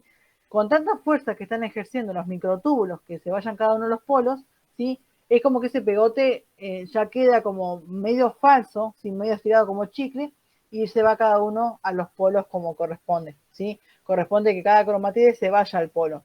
Entonces, con esa fuerza que ejerce el microtúbulo, ¿sí? Con las coecinas directamente se va cada cromatide a los polos, por eso se separan, ¿sí? Se separan por la fuerza que tiene el microtúbulo y las coecinas con las condensinas, ¿sí? pero esto tiene que suceder sí o sí en anafase. Cuando, por ejemplo, que yo les hablaba recién del síndrome de Down, ¿sí? El punto de control que está en anafase, tarda esta cromátides en separarse, tarda la cromátides en separarse, directamente lo que sucede es que, bueno, listo, no activaste ahora, andate el polo todo junto, no importa, ¿sí? Entonces, todo el cromosoma entero se va hacia el polo, ¿sí? No se separó esa condensina y esa coesina, sino que el microtúbulo tiró la tubulina hacia todo el cromosoma, hacia el polo, ¿sí?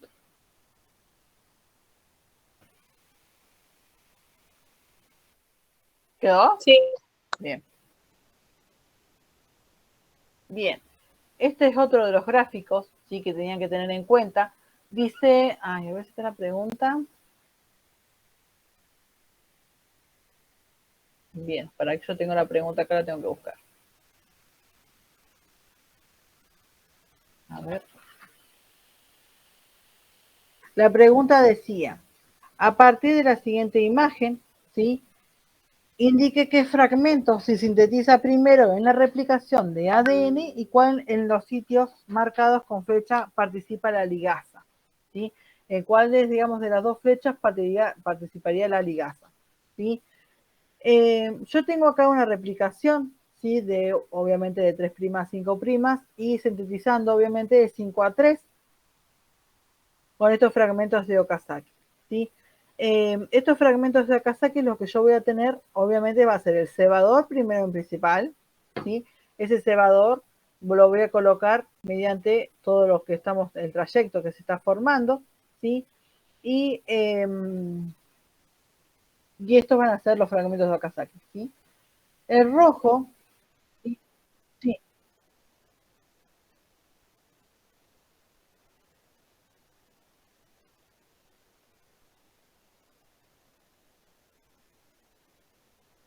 sí.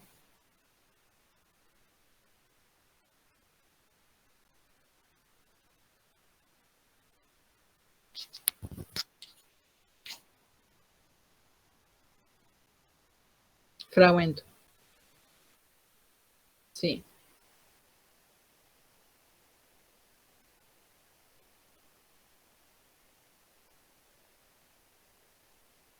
Bien,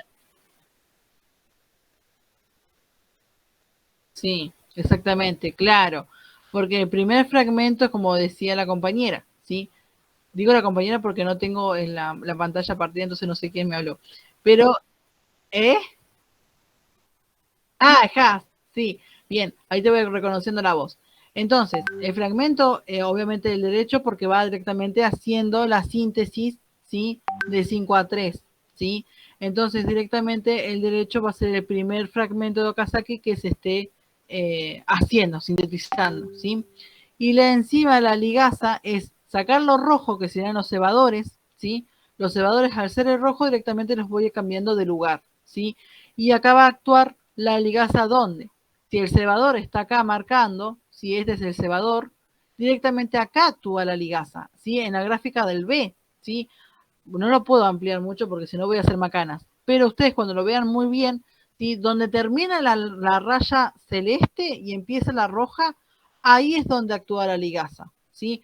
Esa raya del medio, ¿sí? Entre, digamos, la celeste y la roja.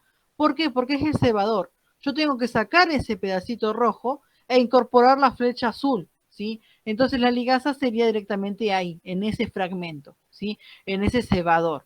Yo nunca podría existir la ligasa una, la A, por ejemplo, porque estaría uniendo con el cebador, ¿sí? Y este cebador no existe, ¿sí? Este cebador se me va a ir, de este se me va a ir, por ejemplo, acá adelante, ¿sí? Para seguir sintetizando y saber dónde empezó todo este proceso, ¿sí?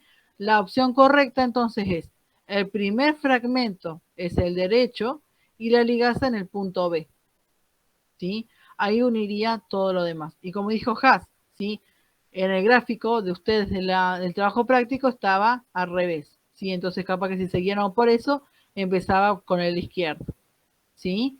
Y la ligasa bien puesta actuaba en la B, ¿sí? Lo que estaba mal acá era el izquierdo, que era por el derecho, ¿sí? ¿Y cuál es la opción correcta? Acá, ¿sí? La C es la correcta. ¿Bien?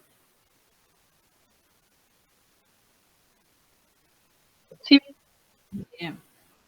Flor, ¿cómo estamos? Luz, no me hablaste. Voy bien, voy Bien, bien, bien, Flor. Bien, perfecto. ¿Sí? Dice la pregunta 11. Usted lleva adelante una replicación in vitro a partir de ADN de las células de ratón. ¿Sí? Su ayudante Ernesto olvida agregar un reactivo al tubo de ensayo, pero no recuerda cuál es y el experimento no resulta como esperaba.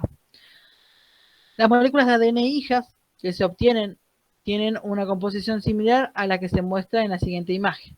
En base a ello, usted deduce qué reactivo faltante podría ser. ¿Sí? Acá, todas pusieron lo mismo, la mayoría. Acá lo que le estaba marcando, ¿sí? Es la doble hélice, o sea, lo que le falta es la replicación, ¿sí? Y lo que tendrían que hacer ustedes es, en su cabeza o en alguna parte que ustedes quieran, ¿sí? Formarse el esqueleto de este ADN, ¿sí? Este ADN, acuérdense ustedes que tienen. Yo lo voy a hacer acá muy brusco, ¿sí? Pero lo vamos a tratar de dibujar como les digo. ¿Sí? Tienen la escalera, ¿sí? Y tienen los peldaños. Los peldaños teóricamente son las bases nucleótidas, ¿no es cierto?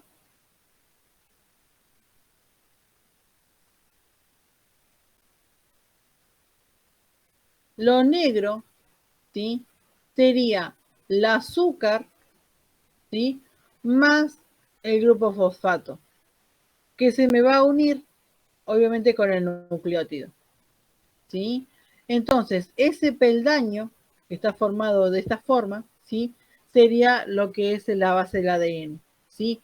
Si yo acá tengo una base igual que quiero unir, ¿sí? Obviamente con la complementaria, ¿sí? Lo que me va a faltar a mí, ¿qué va a ser?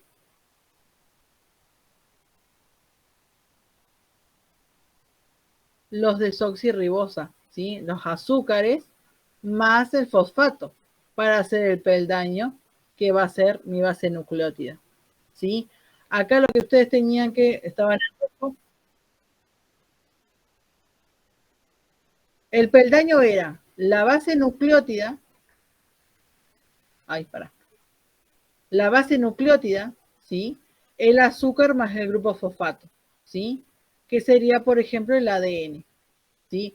Este solo sería mi ADN, ¿sí? Una base nucleótida, adenina, timina, citosina o guanina, más el azúcar, que es la desoxirribosa, ¿sí? Y más el grupo fosfato, ¿sí?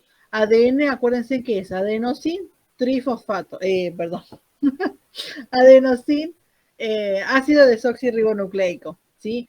Entonces, el ácido sería el ácido fosfórico, el azúcar, la D, sería la desoxirribosa, y ribonucleico sería directamente el nucleótido que tenga, ¿sí? Entonces, directamente voy a tener un azúcar, un grupo fosfato y un nucleótido, ¿sí? Ese azúcar y ese fosfato es lo que a ustedes les faltaría acá, ¿sí? El otro peldaño, ¿sí? La otra partecita de ustedes, que es la desoxirribonucleicos más los trifosfatos, ¿sí? Trifosfato, ¿por qué? Porque el ADN consta de 3 fosfatos y más el azúcar, ¿sí? La desoxirribosa, ¿sí? Sin eso ustedes no tendrían nunca la doble hélice. Por más que las otras, ¿sí? La ligasa, la ARN polimerasa, obviamente ni hablar del ATP y la ligasa, ¿sí? Ustedes jamás hubiesen podido hacer el ADN, ¿sí? Porque sin los peldaños ustedes no hubiesen hecho nada, ¿sí? Si ustedes no tenían la desoxirribosa más el grupo fosfato, ustedes nunca tendrían la copia esa de ADN, ¿sí? La ARN polimerasa sintetizaba todos los que son los falsos cebadores que yo le llamo, que son las cajatatas, la caja tata. La ligasa, como dijimos anteriormente, van a unir los fragmentos de Okazaki. El ATP me va a ayudar a romper a esos grupos fosfatos, más la helicasa que rompe los puentes de hidrógeno, ¿sí? Y la desoxirribosa con el fosfato va a ser el esqueleto, ¿sí? El esqueleto de un ADN tiene el ácido fosfórico, o sea, los grupos fosfatos, la desoxirribosa, que es el azúcar, y los peldaños estos, que son las rayitas que nosotros dibujamos, son los nucleótidos, ¿sí?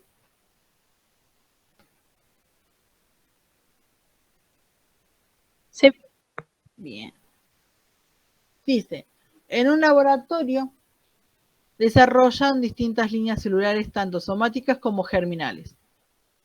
La diferencia principal entre una línea celular y una germinal, entre una línea celular germinal y una somática radica que, lo que les tengo que decir, la línea germinal, ¿sí?, es para hacer la diferenciación en ser un óvulo o ser un espermatozoide, ¿sí? Pero la línea germinal, ¿sí?, también se divide por mitosis, ¿sí? Entonces son células que yo voy a tener todo el tiempo, pero la célula sexual solamente va a ser una, ¿sí? La célula sexual va a ser el espermatozoide o el óvulo, ¿sí? Y la célula somática se refiere a cualquier célula que nosotros tengamos en el organismo, ¿sí? En cualquiera de los partes del cuerpo, ¿sí? Entonces, directamente nosotros lo que tenemos que ver acá son estas dos cuestiones, ¿sí? De ser de germinal o ser somática, ¿sí? Bien, entonces les dice, ambas tienen una ploidía y la misma información genética, pero las somáticas tienen autosomas, ¿sí?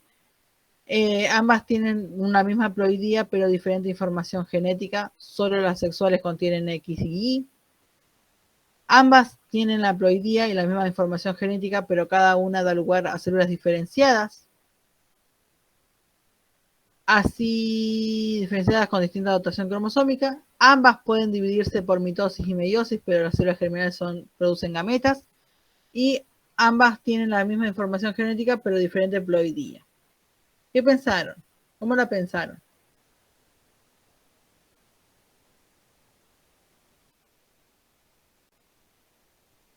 Ajá.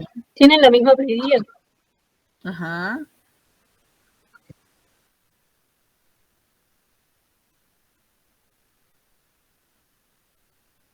Bien, ¿sí? ¿Qué más? ¿Alguna otra que me quiera agregar?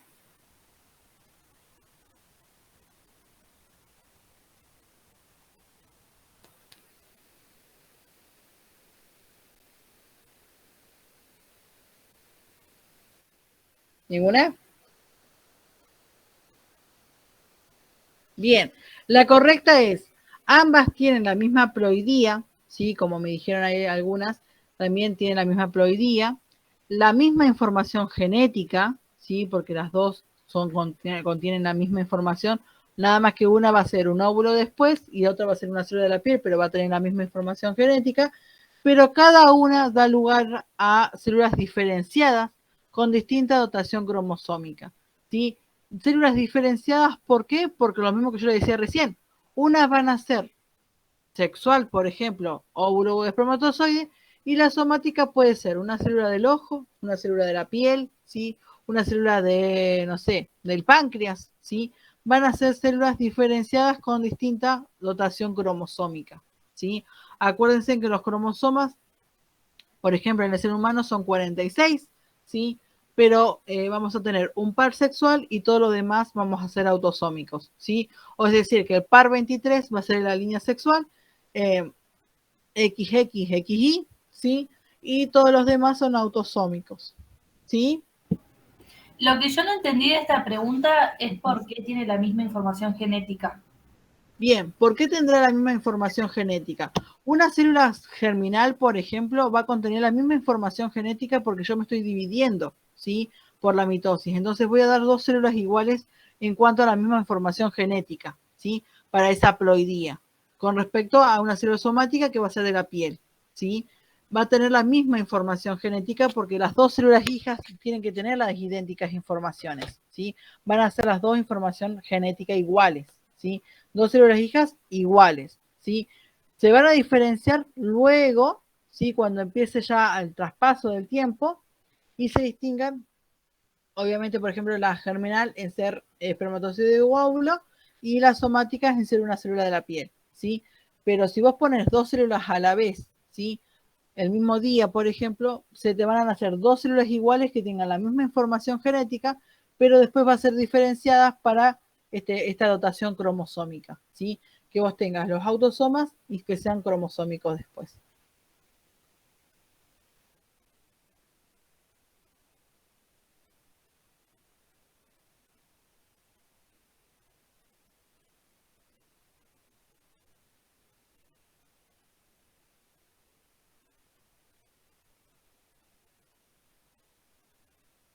Claro, exactamente, comparten el mismo ADN, pero cuando una vez que se empiezan a diferenciar, ¿sí? Ahí vas a dar lugar vos a decir, bueno, ustedes lo van a ver ahora en el segundo cuatri cuando vean, por ejemplo, endocrino, ¿sí? Nosotros tenemos, por ejemplo, yo siempre lo digo lo mismo, pero por ejemplo ladrillos, ¿sí? Ustedes tienen una línea de ladrillos diferenciada a la segunda línea de ladrillos. Ya la tercera línea de ladrillos ya sería un óvulo o un espermatozoide, ¿sí? En cambio, ¿sí? Esa es la diferenciación. En cambio, cuando nacemos, por ejemplo, ¿sí? Las células se van a diferenciar mientras las funciones que tengamos, ¿sí? Entonces, la piel va a tener lo mismo. Vamos a tener una pared, por ejemplo, y que tengan extractos que se llaman en la piel, ¿sí? Que tengan células diferenciadas según la capa donde esté. Nosotros tenemos la piel externa que no va a ser la misma célula que tengamos, por ejemplo, adentro de la piel en la última capa de adentro, ¿sí? Van a ser células diferenciadas. ¿Por qué? Porque obviamente tenemos todas las informaciones genéticas iguales, ¿sí? Pero vamos a tener diferentes funciones, ¿sí? Por eso ahí es donde se diferencia una célula somática, por ejemplo, dentro de una célula somática, se diferencia una célula del hígado de una célula de la piel, ¿sí? O una célula del ojo, ¿sí? Todos son autosómicos, son todos, digamos, células somáticas, pero no cumplen la misma función, ¿sí? Yo no me puedo poner una célula del ojo en una célula del hígado, por ejemplo, porque no va a compartir la misma función. Sin embargo, ustedes han escuchado que se hacen trasplantes, ¿sí? Y los trasplantes pueden ser, por ejemplo, de la piel, te sacan un injerto del dedo gordo del pie y te lo ponen en la cara, ¿sí? Porque tienen la misma información y obviamente diferenciación en cuanto a la célula, ¿sí? Cada célula va a crecer y a medida que va creciendo se va desarrollando con tal función que necesite, ¿sí? Pero una no se divide por mitosis y otra por meiosis. Sí, pero las células germinales, ¿qué pasa con las células germinales? Meiosis. Ajá, ¿y la somática? Mitosis. Bien, exacto, ahí estamos. Vamos bien. Ahora, ¿qué pasará con esa información genética? ¿Será la misma? ¿Será diferente? Para mí es diferente. O sea que en un óvulo vos no tenés las células de la piel, por ejemplo. No, creo que no. ¿Y cómo naciste vos con los genes de tu papá y con los genes de tu mamá? No sé. Es en un mismo organismo, yo lo pienso de esa manera, o sea, no es que lo está haciendo otra persona, Exacto. no sé cómo decirlo. Exacto. Yo, por ejemplo, no veo, a ver si me prendieron alguna la cámara, no, ninguno me prende la cámara. No, por ejemplo, yo soy piel morena, ¿sí? O sea, soy más trigueña que otra cosa, ¿sí? Las células de la piel de mi mamá fueron portadas a mí, ¿sí? O sea que la célula germinal contiene esa información genética mía, ¿sí? Se va a diferenciar la célula germinal en un óvulo que va a tener esa información genética. El día de mañana va a ser un cigoto con esa información genética, ¿sí? Acuérdense que la información genética de un óvulo, de un espermatozoide, voy a tener células somáticas también metidas ahí adentro. Metidas ahí adentro me refiero a nivel, digamos, explicativo. Si no van a decir que una célula germinal, o sea, un óvulo va a tener somáticas adentro, ¿sí? Pero voy a tener diferenciadas las células que el día de mañana den a la piel de color negra, a la piel de color morena, a la piel de color blanca, ¿sí? A lo mismo que las células del ojo y las demás, ¿sí? Las informaciones del nuevo cigoto, ¿sí? Obviamente están contenidas en todo lo que son los espermatozoides y los óvulos, ¿sí? Es por eso que tu mamá y tu papá, por ejemplo, un 23 y un 23 formaron el nuevo cigoto, donde esa información genética está sostenida ahí adentro, ¿sí? No van a ser, o sea, al igual, bueno, de los de laboratorio también pasa lo mismo, ¿sí? Eligen líneas germinales más o menos que ellos concuerden, porque el color de ojos, porque el color del pelo, porque el color de la piel, ¿sí? Les aparece más llamativo o más bonito, entonces directamente va a tener esa información genética dentro de esas células, ¿sí? Si bien las células son haploides, ¿sí? Cuando una vez que se haga diploide todo esto, las células somáticas salen a flote. No es que vos sos morena o blanca porque las células no tomó sol, ¿sí? Directamente sos somática porque esa información está contenida ahí adentro de la germinal, ¿sí? Cuando se va diferenciando la germinal y llegan a ser los espermatozoides o los óvulos, directamente yo tengo la información genética ahí metida ahí adentro, ¿sí? La información genética que vos tenés dentro de la célula sexual va a contener tu información somática, por así decirlo. Ahora sí entendí. ¿Sí? Bien. Gracias. Las somáticas siempre son las células del resto del cuerpo. Obviamente que estas hacen mitosis porque vos necesitas como más rapidez para hacerlas, ¿sí? Las líneas germinales, si bien ocurren por meiosis, ¿sí? Estas líneas germinales como que, entre comillas, tardarían un poco más. Por eso, por ejemplo, las mujeres ovulamos una vez al mes, porque necesitamos, por ejemplo, que esa línea germinal, digamos, crees que se reproduzca para tener un óvulo, por ejemplo, ¿sí? En cambio, el hombre no, el hombre tiene millones de espermatozoides que están diferenciándose todo el tiempo, ¿sí? De las líneas basales que se llaman, que son las primarias. Bien. Dice, en una camada de los ratones que se crían en su laboratorio detecta la presencia de un ratón albino. Es por este dato que usted deduce que el genotipo de los progenitores, cuál es el genotipo, de los progenitores, no tengo mis lentes, y cuál es la probabilidad de que cada uno de los ratones de color normal en esa camada sea el portador, obviamente, del albinismo. El albinismo es digamos, volviendo a todo lo que habíamos hablado recién, son genes, ¿sí? Que son autosómicos, son recesivas esa enfermedad del albinismo, y para que esto produzca o para que esto ocurra, yo necesito sí o sí, si tengo un personaje que sea albino, por ejemplo, una persona que sea albina, este personaje tiene que tener los padres o los portadores o los parentales que este tipo portador, ¿sí? Heterocigota. Cuando tengo dos portadores heterocigotas va a salir un 25%, ¿sí? De albinismo en esa dotación, ¿sí? En esa carga genética yo voy a tener el albinismo ya en presencia, ¿sí? Solo uno de los progenitores es heterocigota, ¿sí? No tienen que ser los dos, entonces la voy a descartar. El genotipo de los progenitores es heterocigota, sí, con certeza 50%, y una probabilidad de que uno de los cachorros sea heterocigota es 2/3, ¿sí? Bien, sea heterocigota es de 1/2. El genotipo de los progenitores es heterocigota con una certeza del 100%, y la probabilidad de que uno de los cachorros sea heterocigota es de 2/3. Y el genotipo de los progenitores es heterocigota con una certeza del 100%, y la probabilidad de que uno de los cachorros sea heterocigota es de 1/2. ¿Cuál se les ocurriría a ustedes que sería más la correcta?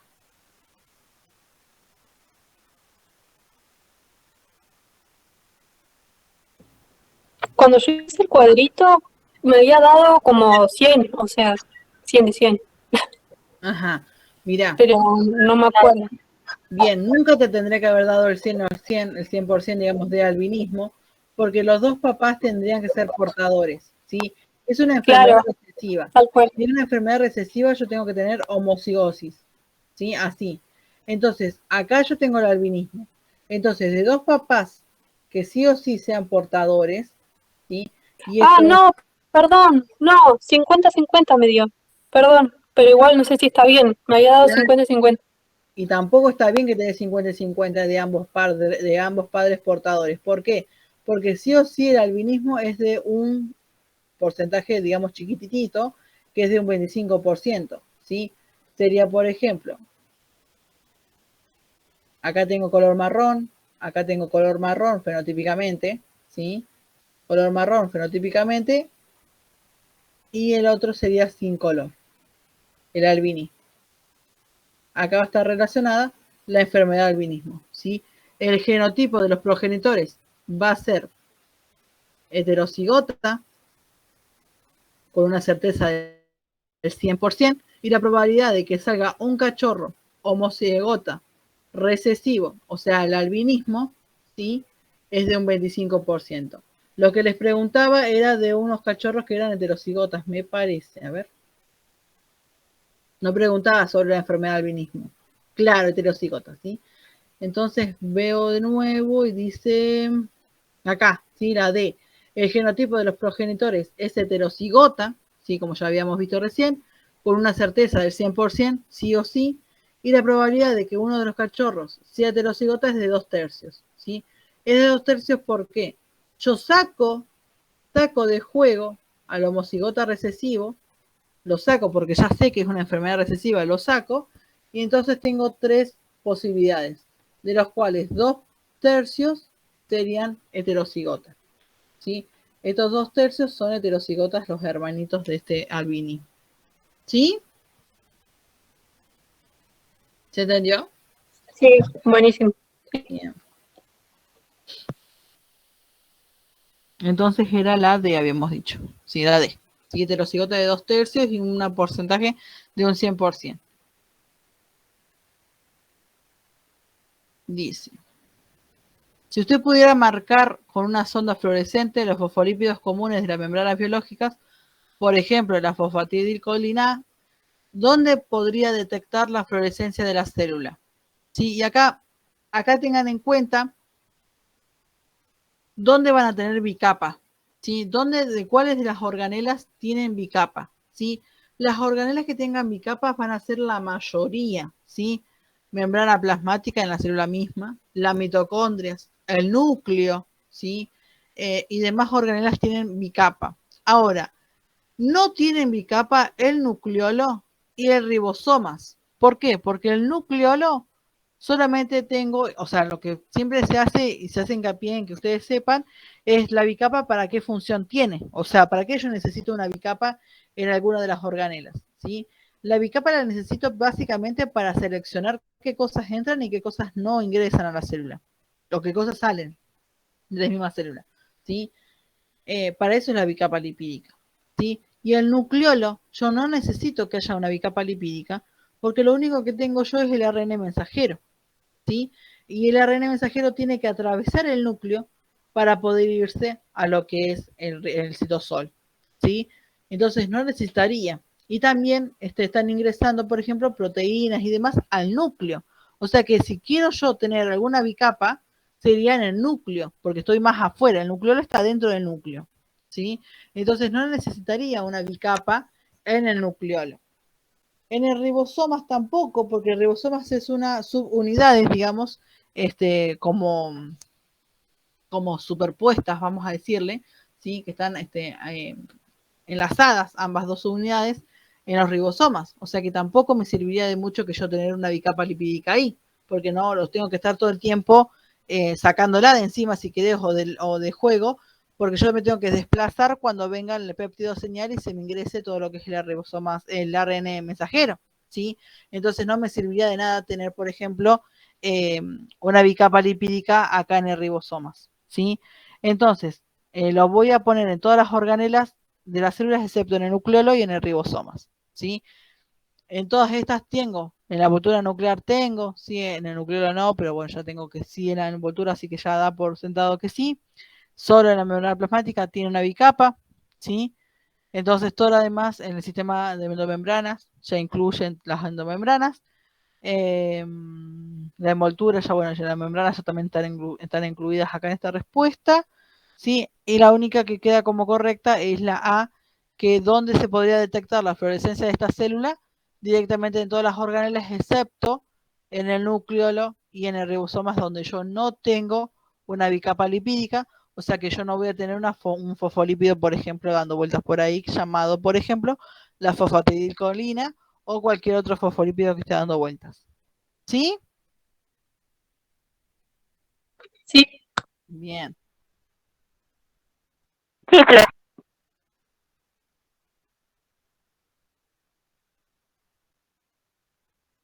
No, se tiñe y se tiñen los fosfolípidos. Sí, depende de la tintura que vos uses, en histología lo van a ver seguramente, depende de todos los que ustedes usen como tenido, ¿sí?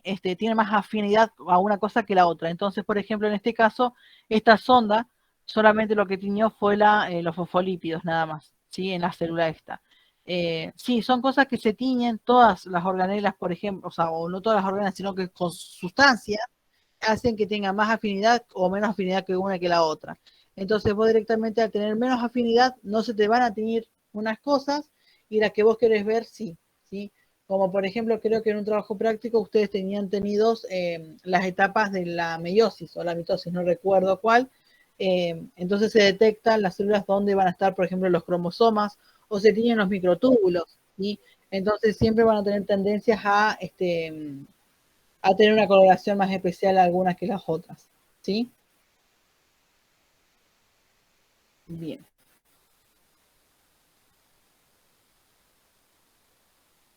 Bien, esa estaba marcada bien.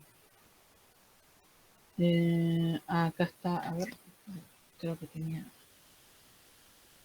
Y esta pregunta, déjenme buscar acá. A ver si tengo el otro pedacito. Ah, capaz que está acá, ¿no? La otra. Ah, sí. Está la otra. ¿Qué tal? Dice, usted ya conoce que los ratones, el grupo sanguíneo se hereda de alguna manera similar al ser humano. Tiene tipos sanguíneos A, B y 0. ¿Sí? En una camada de ratones que se crían en el laboratorio detecta la presencia de un ratón albino de tipo sanguíneo 0. Decide hacer una cruza entre este ratón y un ratón marrón heterocigota para la producción del pigmento de genotipo codominante, ¿sí? Para este grupo sanguíneo. En base a estos datos, usted prediga cuántos tipos de gametas diferentes se pueden producir el ratón marrón y cuál es la probabilidad de tener en esta cruza una cría albina y con tipo sanguíneo A, ¿sí? Y acá les quiero hacer algo que las chicas, por ejemplo, conmigo que estuvieron, ya saben cómo se tienen que manejar con los grupos, digamos, con los problemas de genética. Genética es como matemática, ¿sí? Lo que ustedes deberían de poner cada vez que hacen algo con genética, ¿sí? Es poner el gen estudiado. Por ejemplo, acá yo voy a poner grupos sanguíneos, ¿sí? Una vez que ponen, no, perdón, el albinismo iba a ser. Bueno, el grupo sanguíneo es lo mismo. Grupos sanguíneos, ¿sí? Entonces, ¿cuántos grupos sanguíneos hay? Bueno, acá me decía que estaba el A, estaba el B y estaba el 0. En grupos sanguíneos existe algo que se llama codominante, que es tener los dominantes, los dos expresados a la misma vez, ¿sí? Y lo que tengo que tener en claro yo es cuál de todos estos es un individuo o que pertenezca a un homocigota, ¿sí? Homocigota recesivo, por ejemplo, va a ser el 0. 0, 0 significa que tenga un alelo recesivo, un homocigota recesivo. En cambio, en el A y en el B son dominantes. Entonces, al ser dominante, yo puedo expresar a este individuo de dos formas diferentes. O ser un homocigota dominante o ser un heterocigota. Y en lo mismo en el B. El B, al ser dominante, ¿de cuántas formas puedo expresar a este individuo? Y este individuo lo puedo expresar de dos formas, siendo homocigota dominante o siendo heterocigota. ¿Sí? Lo mismo para este gen que estábamos estudiando que se llamaba color, ¿sí? Yo tenía un dominante y un recesivo. El recesivo habíamos dicho que era el albinismo. Entonces voy a poner acá albino. Ese albino significa que era un homocigota recesivo. ¿Sí? Homocigota recesivo yo lo puedo encontrar a este individuo que es recesivo, ¿sí?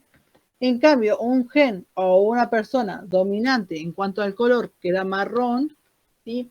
A este color marrón lo puedo encontrar de dos tipos de forma. ¿Cómo los puedes encontrar los tipos de forma? Y lo mismo para lo que es dominante. O, por ejemplo, homocigota dominante o siendo heterocigota, ¿sí? De ambas dos formas lo voy a encontrar a este individuo para, digamos, todo lo que es el albino, ¿sí? Y el color, ¿sí? O sea, con respecto al color. El color puede ser dominante y recesivo, ¿sí? Dominante, ¿cuántas veces lo puedo encontrar o de qué forma lo puedo encontrar a este individuo? O siendo homocigota dominante o siendo heterocigota. Y recesivo solamente de una sola opción. Lo puedo encontrar siendo homocigota recesivo. A los individuos me hablo, ¿no? Me refiero. Y los grupos sanguíneos lo tengo de esa forma. Lo que le estaban diciendo a ustedes, ¿sí? Era cuántas gametas diferentes pueden producir el color marrón, ¿sí? Entonces me voy acá al color marrón, ¿sí? A este personaje. Este personaje de color marrón lo puedo obtener a individuos así o con individuos así. Entonces, ¿cuántas gametas producirá de color marrón? Gametas.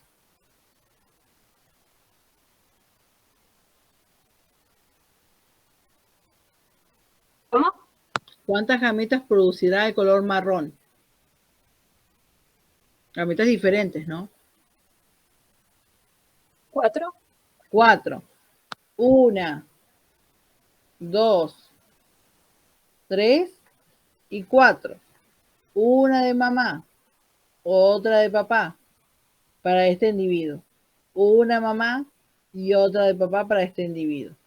Este individuo sigue siendo color marrón, pero típicamente y genotípicamente porque se expresa el dominante con mayor fuerza. ¿Sí? Entonces directamente yo voy a tener acá a esta cantidad de personajes. ¿Sí? ¿Va?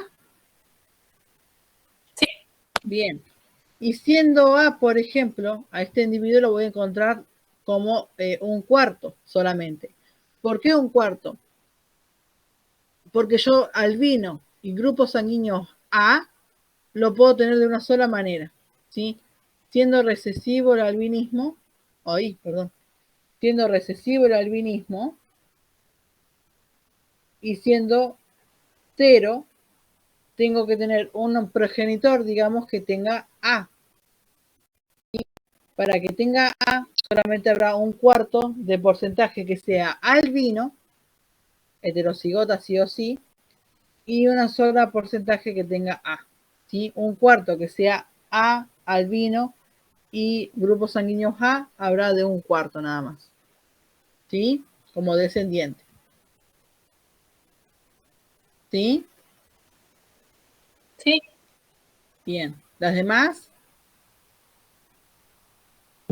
Sí, Flor. Bien, perfecto. ¿Sí? Hago el último y me tengo que ir. No porque quiera, sino porque me tengo que ir. Bien. ¿Cuánto era? ¿Cuál era? ¿14 era la anterior? La 15. ¿La 16? Bien.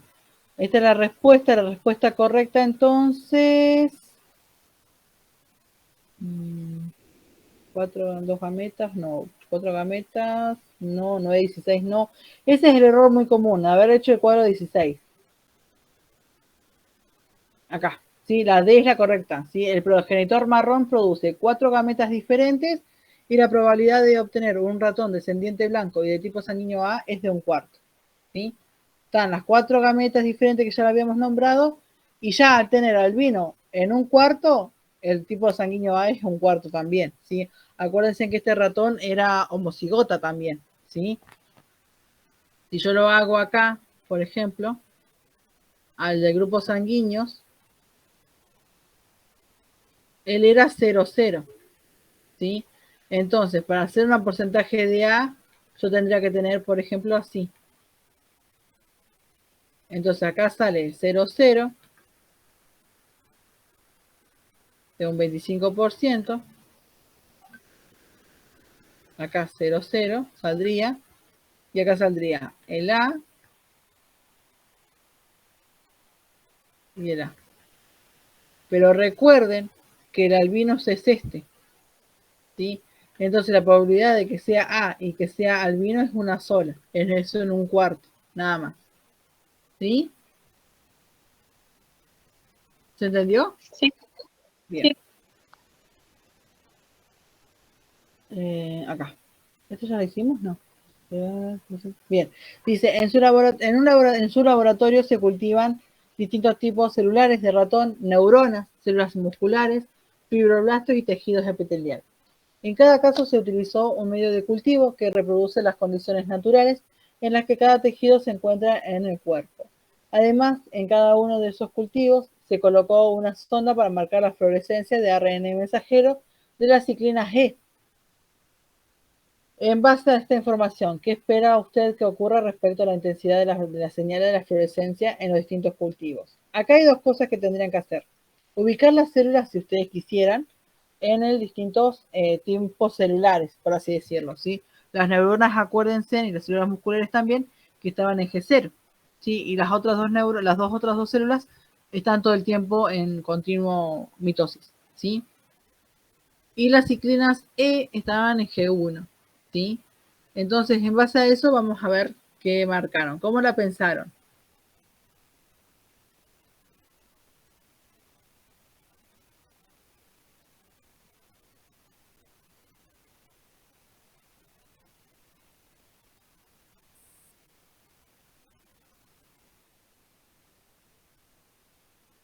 ¿Cómo?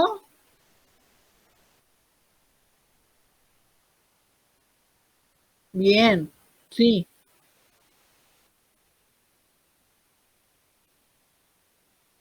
Bien, sí, porque aman hablar de la fluorescencia, le encanta tener cosas a ellos.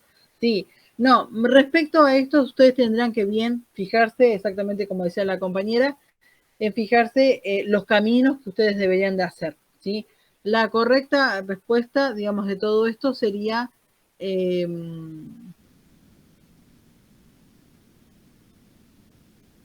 sí, muy bien la marcaron, ¿sí? La señal será más fuerte en algunos cultivos que en otros, porque aunque todas las células tienen los mismos genes, ¿sí? La tasa de transcripción y la división eran diferentes según el tipo celular, ¿sí? ¿Por qué? Obviamente la división va a ser diferente en las 4 células que yo les nombré recién. 2 de ellas están en G0 y 2 de ellas van a seguir en mitosis. Y todas las células van a contener los mismos genes, como hablábamos hoy al principio, ¿sí? Por más que una célula sea somática y la otra sea de la línea germinal, van a contener los mismos genes. Las fluorescencias no se enfrasquen tanto en la fluorescencia, en la palabra fluorescencia. Ustedes digan más o menos cuáles serían los caminos, ¿sí? Que los posibles caminos que ustedes tendrían para ver cuáles de las respuestas podría llegar a ser, ¿sí? Por ejemplo, en las otras te dice la señal será más fuerte en algunos tipos celulares porque no todas las células tienen los mismos genes, ¿sí? Imposible, porque si no, no seríamos hijos de nuestros papás, por ejemplo, ¿sí? La señal será la misma en todas las células si se usa sonda de ARN mensajero, pero no se usa sonda para proteína, ¿sí? Si yo tengo un ARN mensajero, voy a hacer muy probablemente sea una proteína después, ¿sí? Así que va a ser la misma sonda y tendría que ser la misma sonda para el ARN mensajero que para la síntesis de proteína, ¿sí? Acuérdense que el ARN mensajero va a hacer y va a ir a la síntesis de proteínas, así que a ribosomas, así que se va a hacer de todas formas. La señal será la misma en todos los tipos de los cultivos, digamos, porque todas transcriben los genes de las ciclinas en la misma medida, ¿sí? Bueno, como hablábamos recién, no todas. G0 no va a transcribir, así que directamente se van a quedar ahí, ¿sí? La señal será la misma en todos los cultivos porque todas las células tienen los mismos genes y todas las expresan las mismas proteínas, ¿sí? Imposible que todas expresen la misma proteína porque si no estaríamos llenas de algunas proteínas que no necesitamos, ¿sí? Nuestro organismo, acuérdense que hace proteínas por lo justamente y necesariamente. ¿Sí, mujerzuelas, chicuelas? ¿Sí? La E es la correcta, ¿sí? Me tengo que ir. Pero la clase que viene vamos a seguir viéndolos a las que nos falten. Y porfis, si ustedes tienen dudas con alguna pregunta o con algún material teórico que ustedes estén ahí dando vueltas, mándenme mensaje y lo vemos, digamos, ahí en la semana, en la próxima clase para que ustedes vean en qué se confundieron. Si falta teoría, volvemos a retomar la teoría o como quieran ustedes. ¿Sí? Bien. Bueno, Flor, bueno, Nos vemos en la clase que viene. gracias. Estudien mucho, mucho.